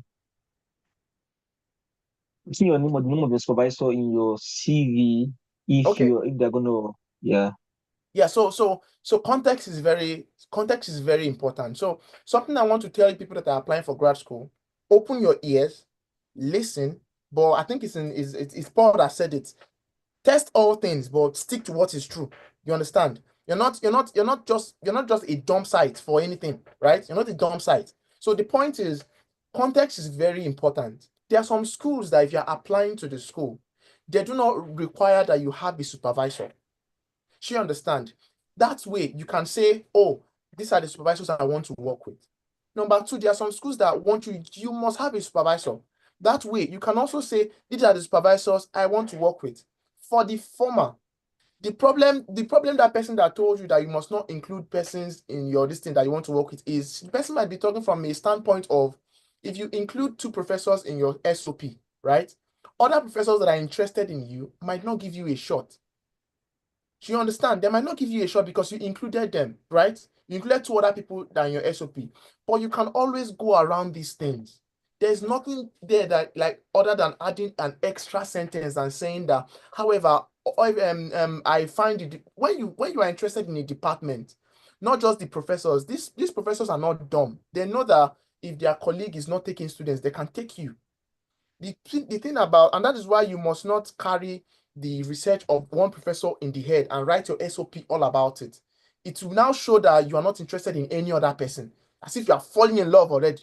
You understand? So the point is, write that you are interested in someone, but do not make it so too specific that they think that you can never work with any other person. You understand? It's like saying, I want to work with Professor Carlo. I like the way he talks, the way he puts his cap, the way he does this. If I'm Professor Kanu Wanko, I will not be able to work with you because you already like Professor Carlo. You understand that kind of thing. So you try your best to what you communicate and how you communicate it that counts. I always tell people, please don't put supervisor, put somebody in your SOP, at least two people. You understand? Don't go and say because don't where the person is talking from. The person is just talking from that fear that they might not be interested in you. But you can put in, but just make sure your language is good enough for you to work on it. Yeah. I think one last question so that we can go to we have a session that dedicated for Q&A, Okay. which will be taken by the next speaker. So I'll just take one and very quickly. Said that I think we've gone ahead, we've done that before. Said when you said what you said by white spaces, you mean that you mean the margins or the paragraph spacing or even both? No, I want to answer that question. Go online. I So want you to heard answer. it, go Go online. online. Go online. Go and search what white spaces are in essays. Yeah, I think that would be Yeah. or um yeah. So yeah, thank you so much, Voila, Hanel. It has been a very, very awesome session. voila. That is Yeah, what. thank you so much. You are. Yeah. So guys, let's just appreciate Hanel. It has been I know it's the time to come give this and all that. Yeah, he had to spare his time. Thank you so much.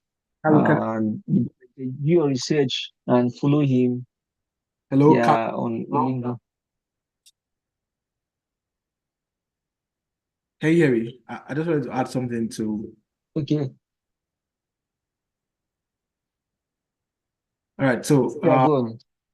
okay. So just, I just wanted to also add that, Haniel, can you remember that you are one of our partners when we started having technical series? That was in 2022, 2021-ish, 2022. So you're probably one of our first Ah, speakers we had. I don't owe, yeah, I don't owe like that. Yeah, you don't do that. So yes. I mean, it's always a pleasure to have Haniel back again. I'm very sure that you forgot as well, but just to put it out there that yes, it's good to have you back again. And hopefully, it's all saying that we wish that you join us some other time. Oh, sure. Especially as we reach a wider audience. So thank you as you sip your coke. Thank you very much. Voila. Thank you so much. Thank you so much. All right, thank you. Thank you, thank you. All right, we'll move into our next session, which will be we'll just focus on the Q&A. Yeah, so all the questions that we've been having, yeah, we'll just let me make, I think, Sorry, Carlo, can I say Mr. something? Can I say Yeah, something quick before I leave? okay. Sorry, so for SOP, it's an old book I would just recommend. Donald Asher, graduate school essays. Carlo has it. Ask for it. But when you read it, don't don't just go and read samples. That's where people get it wrong. If you read samples, it hampers your creativity. You'll not be able to write anything. You'll just be writing what you are seeing. Read the full book. You understand? Carlo has the book, Graduate School Essays by Donald Asher. Read that book. Then for CV, use your Microsoft Word to prepare your CV yourself. Don't be lazy. You understand? If you are lazy, you will not get into grad school. And if you get in, you will suffer. Trust me, you will suffer. And you will not call me for mental health. I'm even working on my own. You understand? So Carlo has my CV. He's going to also share it with you guys. I don't have any issue. You can share it with anybody. Nobody can copy it. Sure, you understand?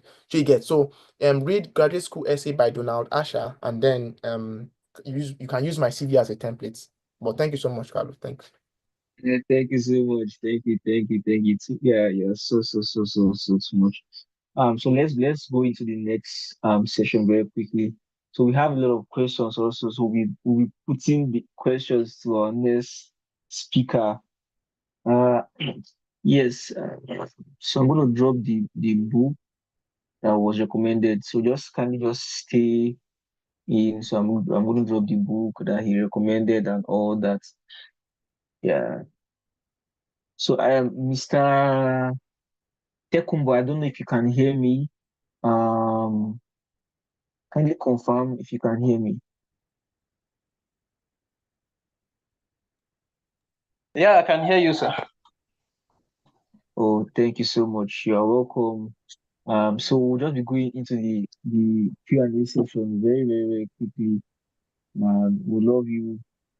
Yeah, we love you. Yeah, So Carlo, a quick one. How do we do the Q&A session? Do we want to take, to the next one, focus with or they can unmute themselves and speak, so it becomes faster that way? Or sorry, I didn't get what you said. are we taking questions from the chat box, or they can unmute themselves and speak and ask the questions? Yeah, so we're going to be doing it alternately. We'll take some people to speak.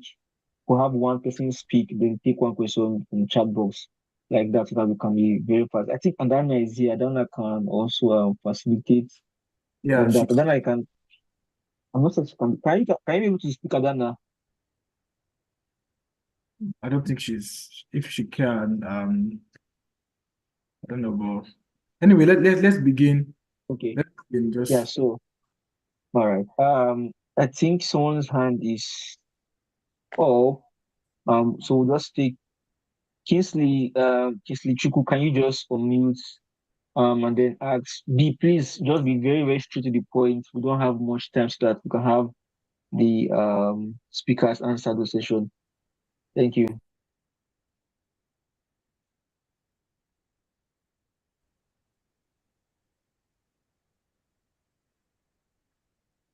Kingsley, we can't hear you. You can't speak. We are going to go to the next person or read the chat. did we introduce the speaker? Yeah, please, we need to introduce. Thank you. It's Can you very hear me now?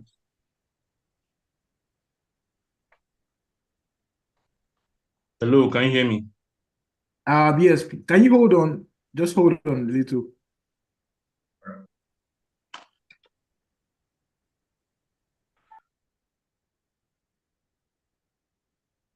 Kalu, your mic is muted.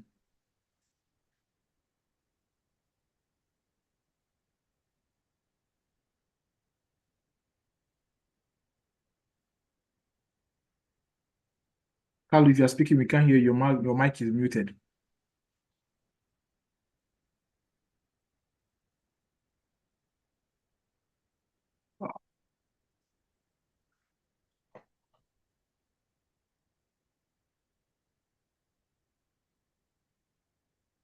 Kalu, can you hear us? Your mic is muted.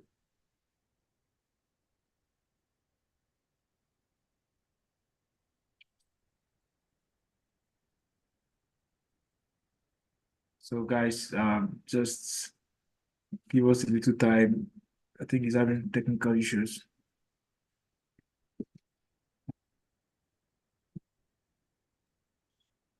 Yeah, I just called it, but I think he thinks that his mic is. Yeah, his mic is muted. Yeah, I think my system just kind of froze a little bit. Sorry about that. So yeah, our next speaker is Mr. Can Tekumbo, you right? So he's can yeah. you Let me see. We have your screen is a presenter's mode, so just make it. okay. Yeah, sorry about that. My my system That's fine. is We have time. Of course, please, everyone, we have special announcement to make after the Q&A session. So it's regarding some of the things that we will be doing in the future, especially our GRE scholarships and everything. So, but just to give you guys a heads up, we're making very, very important announcements. You don't want to miss it, especially if you've joined us from the first day till today. Yeah, please just take notes. All right. So, Carlo, if you're still having issue, we can just do the introduction. We yeah. Please can do, please. I think I don't know what's wrong with my system. just a little time through this. All right.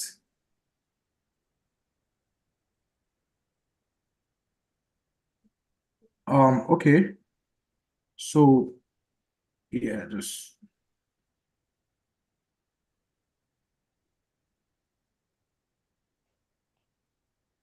can just play the slide. Oh.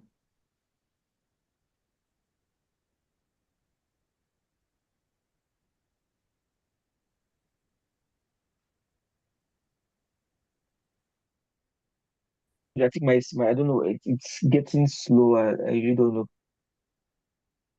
All right, let me just do the let me just take the introduction of the Probably I've opened so many things on my laptop already. Let's see. Okay, guys, speaker. I mean, this is a very important session because we know that as much as we want to cover everything, we of course we started from the very first day till now. we realize that a lot of people have lots of questions to ask, especially regarding graduate school. We try to cover every aspect of graduate school all through the conference, but again, we have this forum and this session to give room to anyone that is having maybe special question that we haven't covered in the past. If you're still having any questions that are very pertinent to your graduate school journey, that's why we're having this session. So our speaker for today, his name is Tekumbo Bear. Apologies if I'm not pronouncing that correctly. Very, very sorry. So he's a multidisciplinary researcher who is interested in quantum theoretical chemistry, also interested in electrochemistry and material design, nanoscience and technology, computational and molecular modeling, especially molecular docking.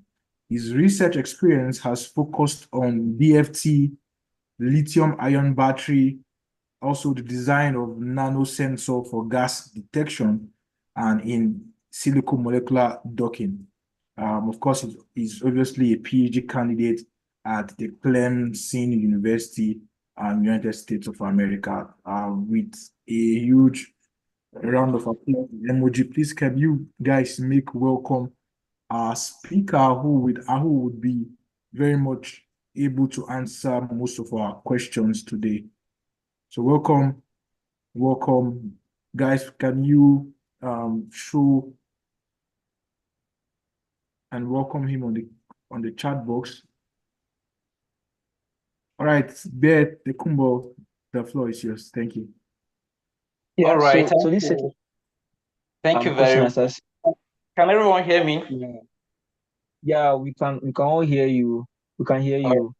All right. Thank you very much for that wonderful introduction. It is an honor to be here. You know, when Adana told me about this, I was like, oh, yeah, this is just the best way we can give back to the society. So I will be delighted to be here. And honestly, you guys are doing an amazing job. You know, Francis Bacon saying 1597 that knowledge itself is power. So when you are not informed, you are deformed. And for anybody who has followed this section from the first day to the end today, like the person should have first-hand information regarding graduate school application. And you know, when you have all this information, it's not about having the information, but it's having the information and utilizing the information, right? So for anybody who has been attending the conference from the first day to today and is able to put this into practice, definitely the person, I should be welcoming the person next year or this year for in the United States. So you people are doing an amazing job. I'm here to answer any question as regard to graduate school application. Thank you. All right, thank you so much. So, Adam, I think you are unmuted. So we'll be taking people who raise their hands. So we'll take one from that part and then also from the chat box. So I will go first, then you go next. We'll be kind of alternating it like that. Um, so I'm going to read from the chat. We're just picking it randomly. So someone said, I am interested in neuroscience, and I know that it's going to be a very difficult way to get a PhD in that area. Do you advise I start an MSc in Nigeria while hoping that I get the PhD? Or do you advise I look for an easy path in the US, maybe biological science? So in summary, the person is saying probably maybe neuroscience may be very difficult. Do you advise I start with MSc or just do biological science? All right, that's a very That's good question the person is asking. But the first thing I will start with is for US schools, you don't necessarily need a master's. Getting a master's is not a requirement to be admitted to a PhD program because I remember myself, I did not have a master's before getting a PhD scholarship here. So for PhD in the United States, that having a master's is not like a criteria that when you have the master's, it becomes very easy to get a neuroscience PhD program. And then another thing, the person saying, or will you advise I go for a biological science? Then it's now depend on, okay, what do you really want? Do you want to go for neuroscience or you are interested in biological science? Because now these are although neuroscience is more of like biological related, but it kind of a little bit different, right? And another thing I will encourage the person is neuroscience is not that too difficult as the person might think. If the person should put in work, look at schools. You know, when you are applying to school, I heard someone asking that I don't know how to go about to go to the graduate portal and look for the professor I want to send an email. So you just, like, there are over 600 universities in the United States. So you outline the schools that are doing neuroscience first. Then you try to look at the acceptance rate in those schools. From there, you now see that, okay, it's not as difficult as you want, because as you are trying to go back and be doing masters in Nigeria, you are kind of, let me not say you are wasting time, but you know, time is going and application is becoming more competitive every year. People are becoming more aware of, oh, you can study in America on a fully funded basis. So what I will encourage the person is put in your application document now, send it out to people to help you review. I know Mr. Carroll can help do that, and some of us that are being called to attend the session, we can help you review the document and see whether that will cross. Although we are not the one giving admission, but we should be able to tell you that, okay, your application is competitive enough, you should try it. I think I've answered that question. Yeah, thank you so much for that, Adana.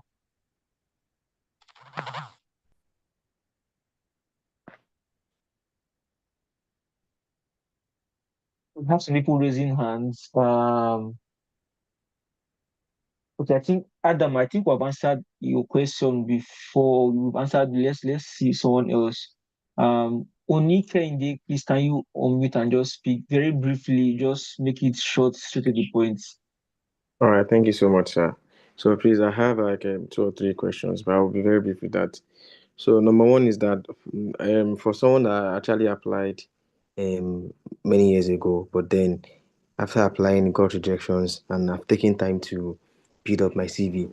So like for example now I've gathered industrial experience, did GRE, then programming experience, programming skills too. So how do I like how do I really supplement my CV from what I've used before? Because I did another one, so I added my industrial experience, my volunteering, my programming skills, and then publication. So do you think that is enough as an upgrade for someone that's applied before? And secondly, is that um for example, my undergraduate thesis was on heat transfer.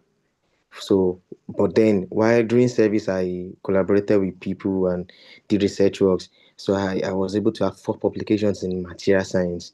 You know, there are e-transfers and material science. There are two different areas of engineering. So, you know, applying now, my focus has been there's no way because I have publications in material science. So most times when I'm looking for schools, because I started working and so my concentration has been on professors that actually offer material science because I think I have publications in that. So should I like is there a way I can actually apply to other fields of because majorly I really well, recently I've been developing passion for fluid fluid and I guess fluid mechanics in engineering. So is there a way that irrespective for the fact that I have four publications in material science, is there a way I can actually convince a professor or the grad committee that although I have research experience, but I want to actually apply for another area which is fluid mechanics. So do you think I have an edge, or should I just focus on the material science? So that would be my question, sir. All right, thank you very much. I think that's a very good question. You have publication that is research experience in a different Material. field, Yes, sir. yes, and you trying to apply to a different field, right? Yes, sir.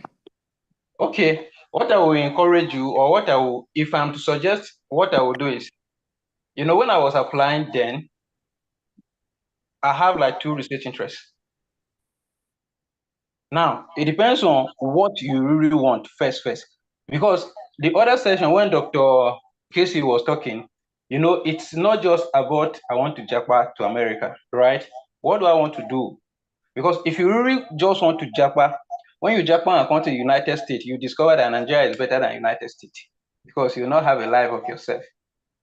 most especially when you are coming in year one. So the first thing first is what you really want and where your strengths are. That is what should first come in your mind whenever you want to apply. Why do I want to go to graduate school? What problem do I want to solve? I'm interested in fluid mechanics, but I have some publication in material science. Now I can be writing my SOP, and then I will have a section that will talk about my multidisciplinary intellect, that okay, while I'm interested in this, I also have some research experience in material science, which I think will be able to help me navigate research in this fluid mechanics. So that already shows the professor or the graduate school that are reviewing your application material that okay, while you might not necessarily have some research experience in the fluid mechanics, you already have done some research. So it will become very easy for you to navigate carrying out research while you are in graduate school. I don't think whether I've answered your question. Can you hear me? Yes, I can hear you. I think you did just that. Thank you, B. I don't know if he heard you. So I guess he's muted at the moment, but yeah, thank you so much. So moving on to the next question, I'll be reading it out. So we have a question here.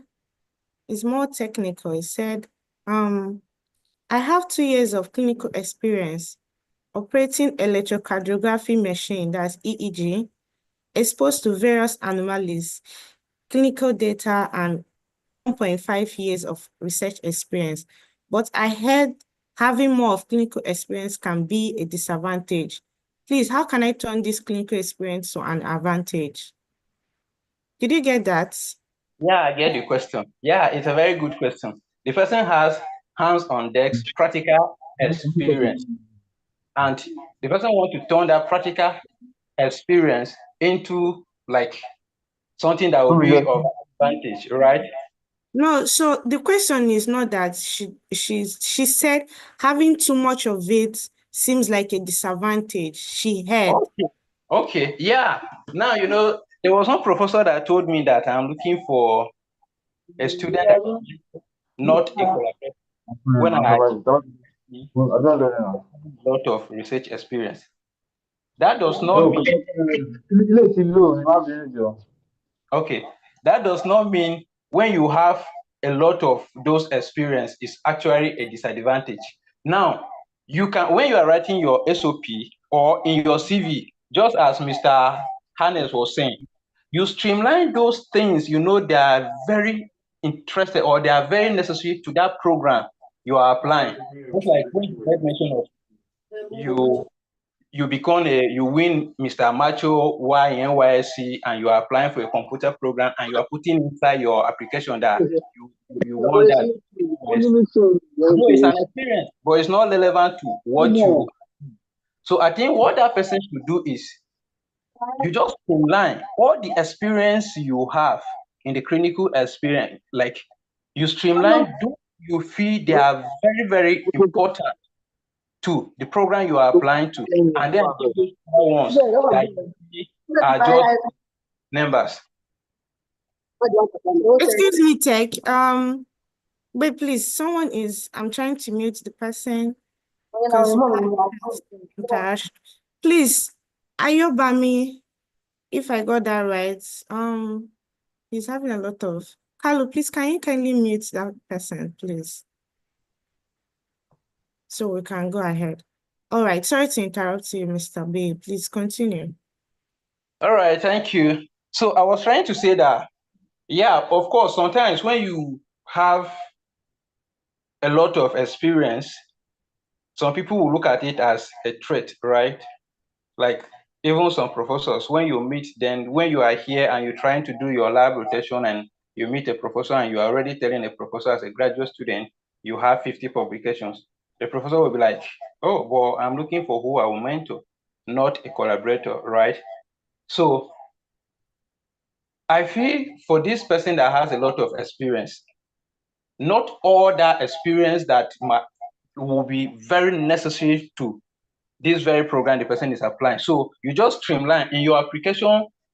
document those ones you know they are very top notch as related to the program you are applying to, and then avoid all the other ones that will make you will just become ambiguity, avoid just jam packing everything. You can just pick one thing, but write on how that is very important and how that has shaped your life as a better candidate to the program you are applying to.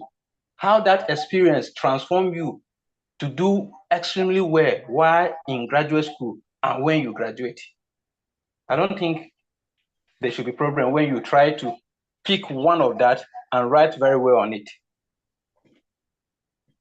Okay, thank you so much. I don't know if Adam, can Adam speak? Adam, please. Adam has spoken before. Okay. Let's give room for other people who have not spoken. Okay, Evelyn Kene, and Jorin. Kene, can I please, I'll ask you to mute yourself now. All right, go ahead with your question, Kene. Can you hear me? Yes, we can hear. Okay, thank you. Okay, my question, I've been asking this particular question even through yesterday's session. So I started my grad school journey since 2022, and on my first trial, I was opportune to secure 2 admissions.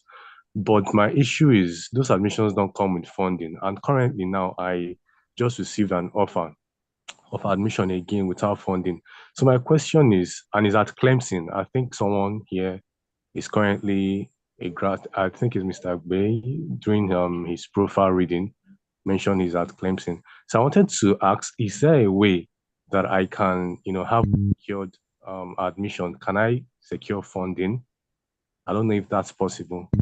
Yeah, okay, thank you for that question. Is it masters you have been given or PhD? Because one thing I know for sure in the United States is 99.9% of PhD, which is purely research, are fully funded or are funded. But masters comes with challenges, right? Because most of the master's program are not funded. You get a master, you get just admission, which become very challenging for an average person in Nigeria. But to navigate that, it has worked for some people, and I hope it should work for you too. You have gotten an admission without funding. You go to the graduate, like you go to the department that you apply to, go and look for their faculty members, look at about 2 professors you are interested in their research, write to the professor. You are writing as if you are writing a cold email, but in this time around, you already have an admission, so you are attaching that as an evidence. You're writing to him that, hey, I've been given admission to this program. However, I do not have funding. Could you give me, will you be willing to give me funding to come work as a research assistant in your lab? There are some professors that have funding. Immediately, if the professor is interested in your profile, the professor could now set up a Zoom meeting with you, have a one-on-one interaction with you, and know what you want to come and do. If the professor is interested, there are some grants that they might have the grant, but no student yet. So if that grant covers the research you are interested in, the professor can give you a funding. I have one of my flatmates here that he got admission without funding in engineering. That was the same process he did. He wrote to the professor, and after 2 weeks, the professor replied to him, and here now he's on funding. And immediately when he came in, it was supposed to be a master program, but he now talked to the professor, and the professor said, okay, for this research to be successful, you have to stay here for a PhD program. And that's what he's doing. So I think the first step to do is go to the department, look out to about 2 professors. You are interested in their research, what they are doing, write to them that you have been given admission, but no funding. You are soliciting, like you want to know whether they will be willing to fund you while you will be PhD student as a research assistant in their lab. Thank you, and thank you, Mr. B. Carlo. Thank you. I did justice to that. Carlo, please, I'll leave you to read maybe a question from the chat. Carlo, are you there? Yeah, so I think this one is a little bit off, but we're going to actually take it. So, and we do not have an small use So I think this question now is actually, specific about Sahanel, this topic, and I think Sahanel is still on it. So I think probably maybe we can actually answer that. So he said, sir, please, must a PhD applicant have a precise research interest or proposal in his SOP, especially someone who does not really have a lot of research experience but has interest in the professor's work and want to gain more knowledge? So the person is asking, must the PhD applicant have a precise research interest? And this question was targeted at Sahanel. I don't know if Sahanel can just quickly respond to that. The person is saying that must an applicant have like specific research interest? Yeah, so must a PhD applicant have a precise research interest or proposal in his SOP, especially someone who does not really have a lot of research experience but has interest in a professor's work and wants to No, you gain don't more need. knowledge? No, you don't need to have. All those ones can come during your interview with the professor. Most times, the professor will send you an email, and then when you meet through Zoom or through Google Meet or whatsoever, professor will tell you that that you should check through these research topics in his lab. That which one would you most be, let's say, comfortable with. So you understand? You don't need to put in. You can just say you're interested in his work in this. That's fine.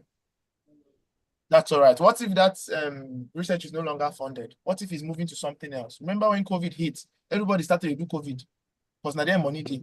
People will gravitate towards where there is money. Imagine you go and include something that they are no longer doing because there's no money there again. And so they give you rejection. So just place it. My own opinion in trial, not it's not written in stone, but place it. Thank you so much. Another. Yeah, so still on the people raising hands, Prince. Sorry, Prince has asked before. Let's Okay, take some. Evely. Yeah. Evely, I'm asking you to unmute now so that you can go ahead and ask your question.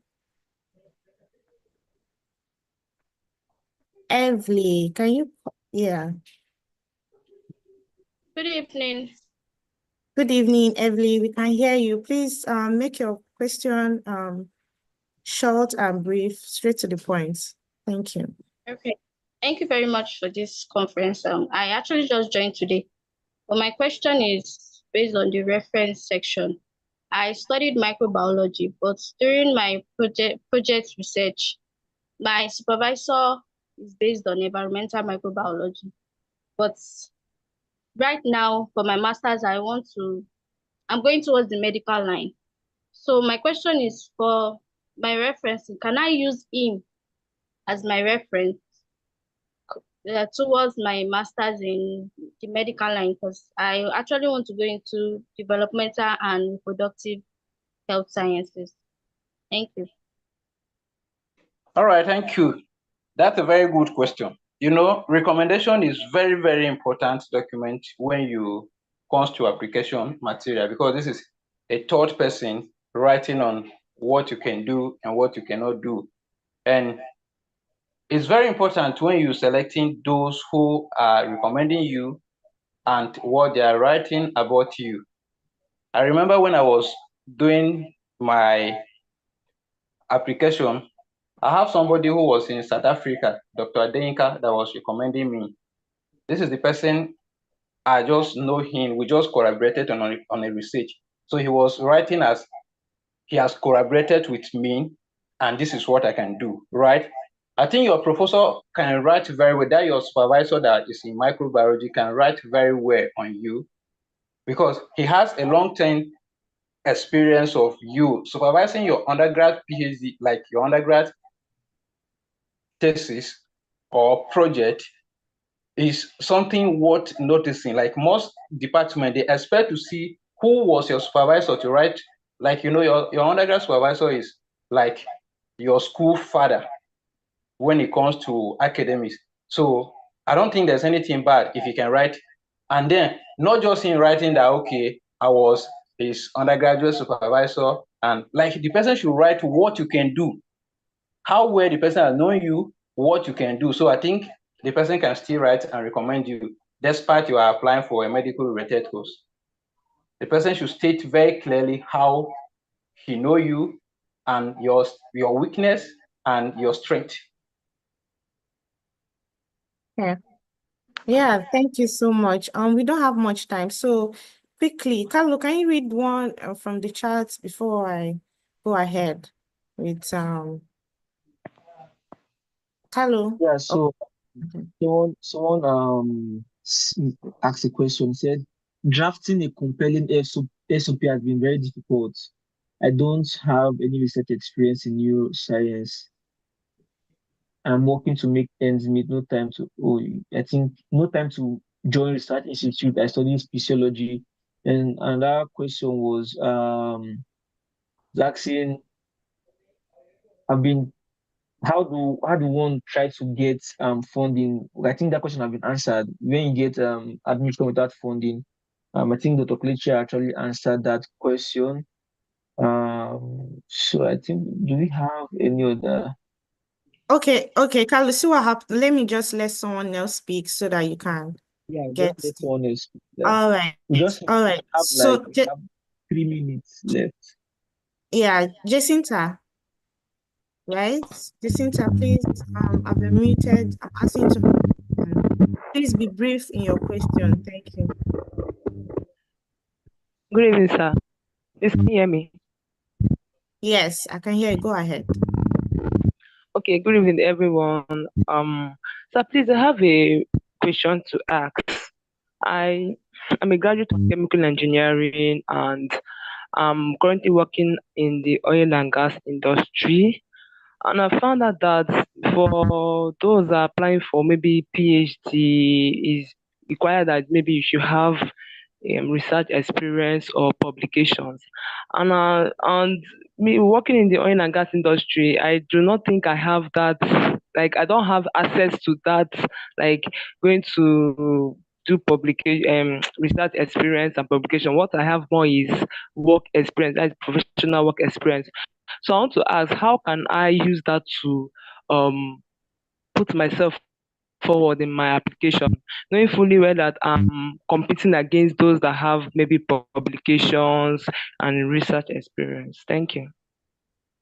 All right, thank you very much. You know, when you come into graduate school, most especially for PhD, you purely come in to do research. Although in your first year you can do some coursework, but basically you come in to do research, right? And then it depends, but let's say an average professor will know that your first research experience was your undergraduate project. And I believe that anybody who graduates in a program in Nigeria has a project, undergrad. So that's your first research experience. I don't know whether that was a little bit related to what you're currently doing in the oil and gas industry or it's not related, but that's your first research experience. What do you do during your undergrad? Now, another thing you can do is, I don't know whether you still have the soft copy of the research that you can now try to go back to it, just try to see, even if you can publish it in a predatory journal, it must not be in Scopus Index journals. Or better still, in your CV, you can put that title of your undergrad project and put the name of yourself and your professor, although it has not yet been published. But if you have the mind to just work on it and send it out, you can arrange that and put research in progress. That means you have a research experience, at least to start with. Because believe me, most of these professors, they know that we don't know most of these things, most especially when you're coming in your first year. But they believe that as you are about to graduate in your undergrad, you had an experience, which was your project. So that should be like when you go back to that SOP that Mr. Hanel read, the student or the applicant has a section where he was writing about the research progress, like the research he did during his undergrad on RAD whatsoever.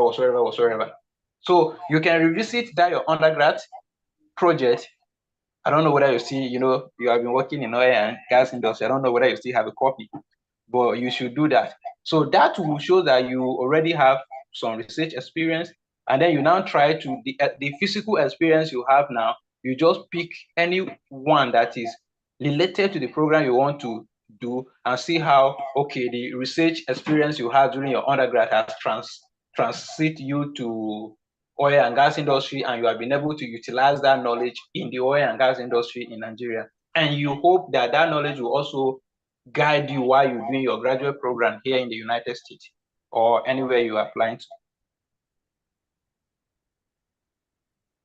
Yeah, thank you so much, Mr. Wade, for that wonderful answer. So because of time, guys, there's this question that I've been repeating in the chat.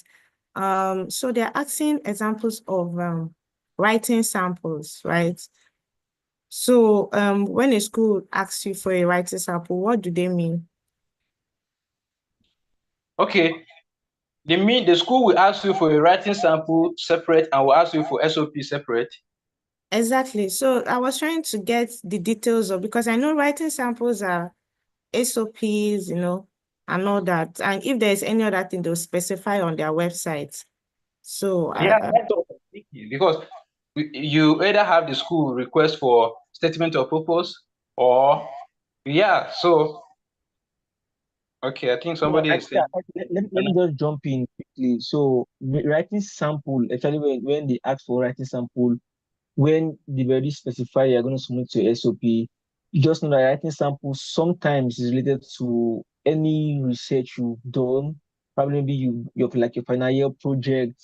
Like they want to just see, because I know like when I came in new, my supervisor asked me for a writing sample, because I already knew that it has to be so he was like, and I didn't want to ask that question, oh, what do you mean by writing? Because I'm going to sound I'm going to sound very, very ignorant. So that writing sample is any research paper you actually done, maybe your final year project. They want to just see if you can be able to, if you had any experience on writing, because definitely in your PhD, you're going to be writing papers, manuscripts, publications. So they want to see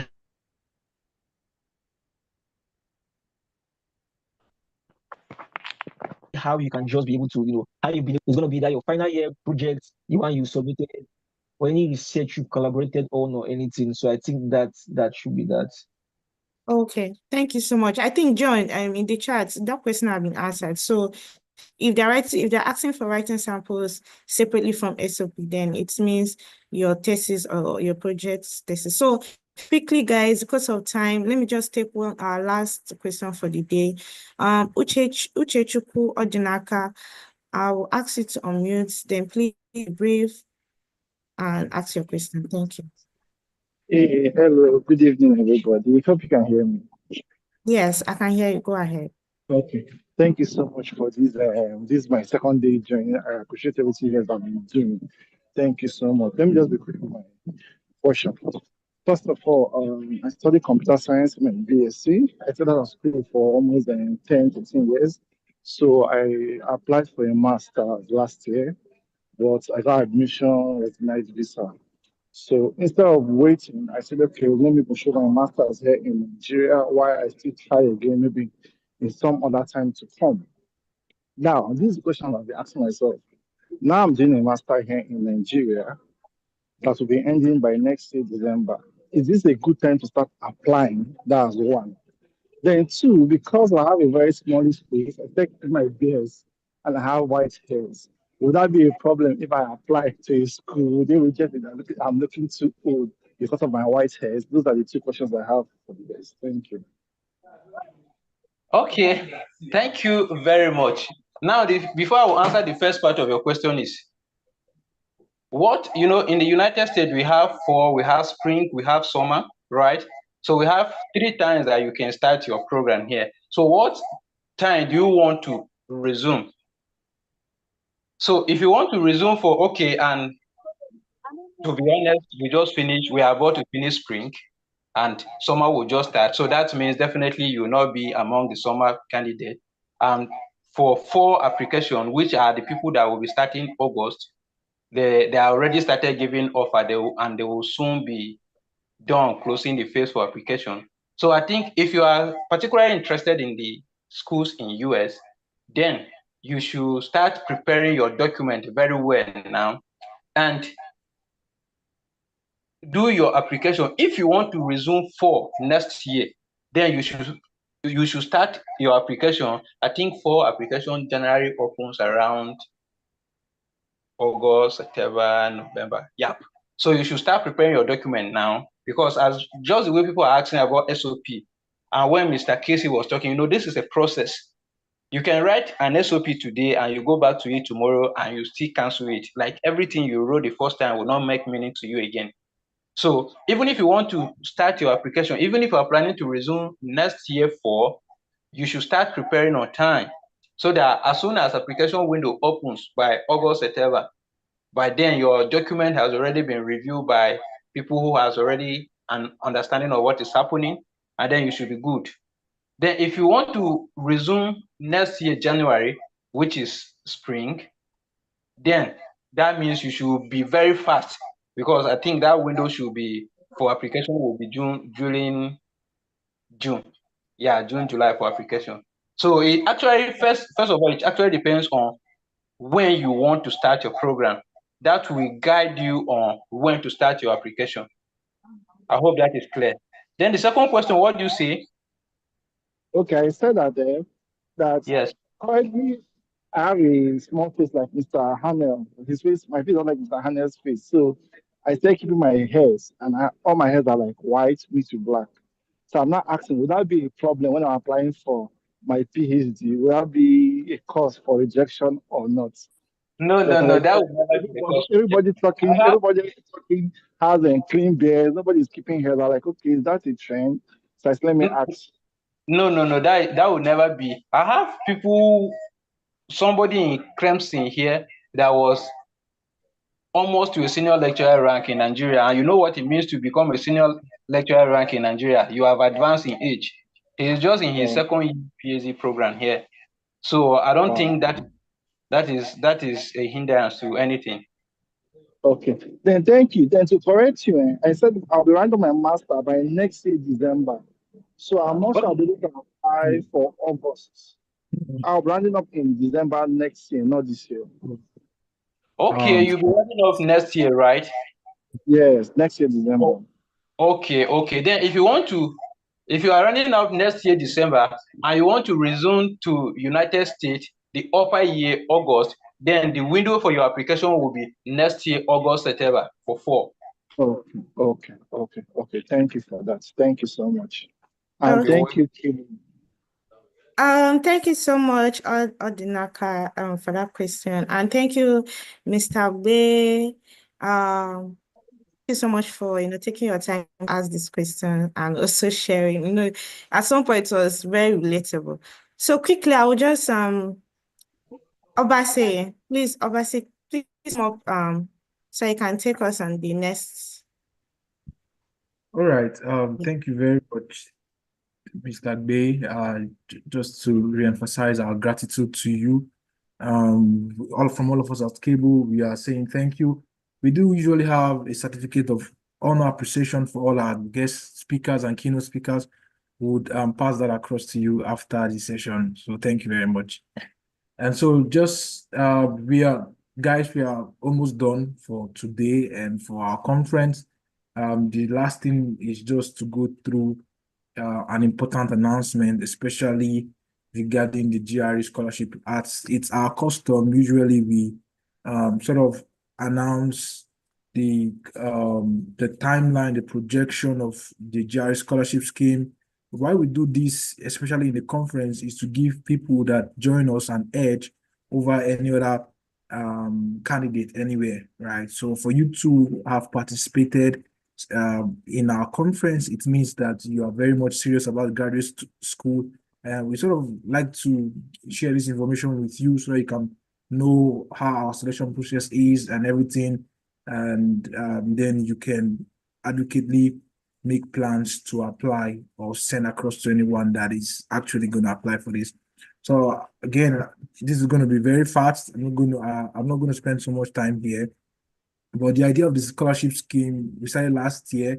The idea is to empower people, right? Especially for under-resourced candidates, people that are people that are financially incapacitated, so to speak, to sponsor themselves to pay the exam. We do realize the exam is pretty much expensive, especially in Nigeria when you want to convert dollars to naira. And sometimes finances can be like a showstopper for people.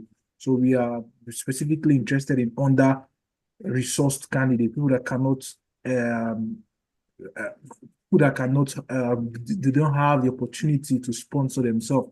The GRE fee is $220. When you convert that to Naira, you understand what it is. So again, the idea is to identify resource candidates, identify gaps, right? And we're sort of bridging the gaps between them and fulfilling their graduate school. We provide support for them beyond the financial support, the scholarship support, which I'm going to talk about. And lastly, our aim is for us to see you fulfill that potential that the God has given to you. And we know that the GRE scholarship application and admission process and all that is that first step that you need to take.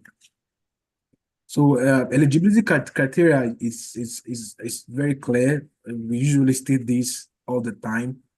You must reside in Africa for you to have a chance to even apply or to be selected. So we have specifically focused on Africa now. The idea is simple. We know it's part of our key value, our mission and vision statements. And as part of our key value programs, we are specifically focused on Africa here. And again, you must have completed your bachelor's degree. We don't want people that are still in school, of course, but the only exception is that you should be in final or you're in final year about rounding off your program, and you must demonstrate a financial need. You must demonstrate a financial need. So we know how we do check these things, but of course you must demonstrate that you actually need this, and we are prioritizing low income backgrounds, like I've said. You, of course, definitely will have a graduate school plan. You must be able to apply for graduate school within the next 12 months. And again, we are looking out for excellent students, right? We need to know that you will be able to excel, especially when you commence your graduate education. Just to give you a view of what we cover, right? We provide the GRE fee, like I've said. We prepare you for we provide guides, GRE material guides, right? And we mentor you as well. In fact, the cohort for last year, we provided GRE materials. We had mentorship session with them. And again, we can still go as far as providing visa preparation guide for selected candidates. So, and again, this essentially covers everything that we are our package for selected candidates.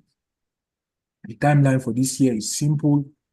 These are the timelines. It is tentative. I would say that because it can be subject to change depending on different in-house things that can come up here and there. But usually following the template for last year, application starts on the 1st of June to the 20th, reviewing from 21st of June to July 5th. Again, the scholarship process and onboarding will be done between July 15th and August 15th.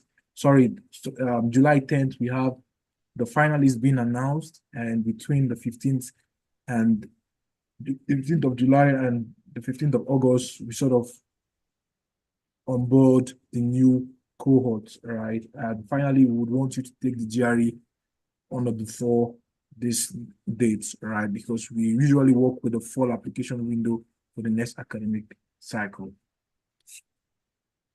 Application process is very, very important, simple as ABC, but not as simple as that. We have an online application form. We usually send it across every time. You'll be required to upload some of your academic documents. We want to see your academic CV and transcripts in some case. We need to provide a statement of purpose, which is very important for our selection process. We do have an independent committee that reviews this. So again, when I mean independent, and none of us in C.A.B.L.E as an ambassador reviews these applications. Why? Because we want to sort of we don't want to create a bias, right? Somebody may be related to me, some may be related to Carlo, Adana or any other of the ambassadors, right? And we don't want to create that bias. Again, our core value is integrity. And so we select an independent committee that vets and go through this as per our guidelines. And you must write a statement of purpose. This time around, we're looking at submitting recommendation letters because we did find out that last year a lot of people were just saying stuff that they couldn't really back.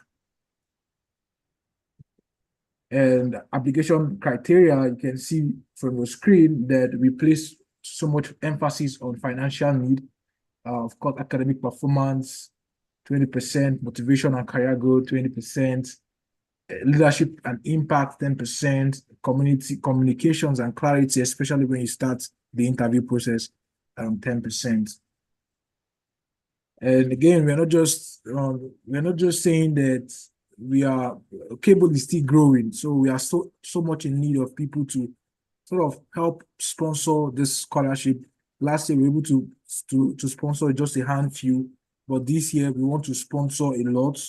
But sponsoring a lot, we need the financial commitment from a lot of different sources. So if you're here, if you're financially capable of sponsoring more than one person's, by all means, please, you can get across to me or to the team.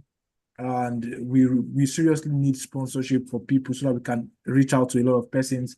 We want to partner with you if you have any sort of inspiring initiative that you can add to our growing community. You can please do that, reach across to us.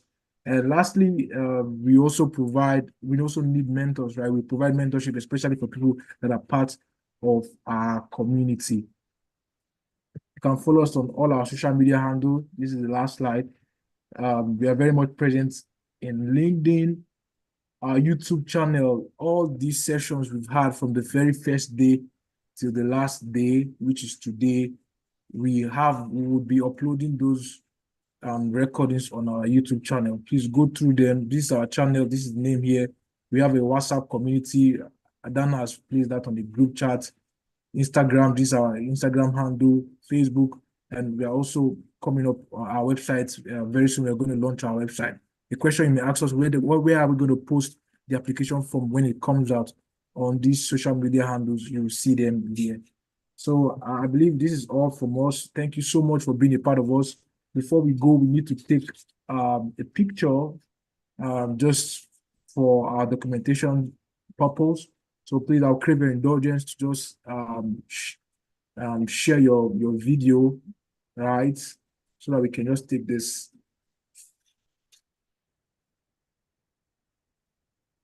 So please, thank you very much. I can see your lovely faces.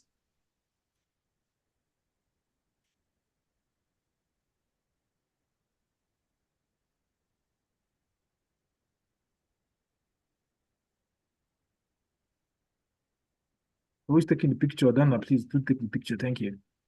Oh, Carlo. Is it? I think Carlos should be able to do. So yeah, let's wait for others to share their videos and so yeah. So guys, this will just take a minute. Let's give our best smile. Yes. So quickly. All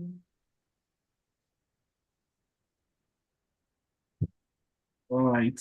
I don't think do they have access to a video themselves, or do they have access to that? Yes, I think they do. What else can I think they do. All right, so just yeah, I know that it's dark in Nigeria, but guys, come on. So from my end, they are not allowed to.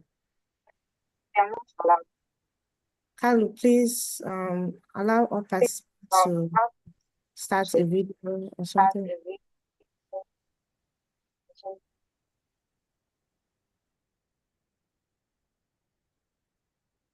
Okay, so please let's try it again.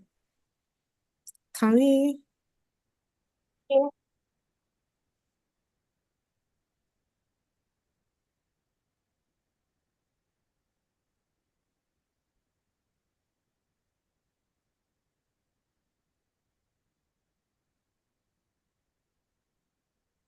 Hello. Yeah, I'm with you. So I think we have some people are not the videos are not on, but I think everybody should be able to put on there. Probably some people are not in the right Yeah, we can place. see the pictures, the ones we have. That's fine. Yeah. Someone is disabled, so Yeah. but All right. Yeah, I think Just fine. last one.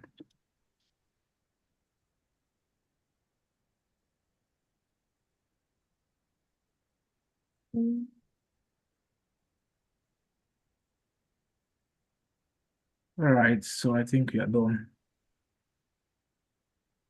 all right, quickly, guys. I just shared our link of as said. Please endeavor to follow us on all our social media platforms for more updates. Yes. All right, guys, thank you so much for joining us. Till we see you again, wish you all the very best. From all of us at C.A.B.L.E, have a pleasant night rest. Thank you. Bye-bye. Right.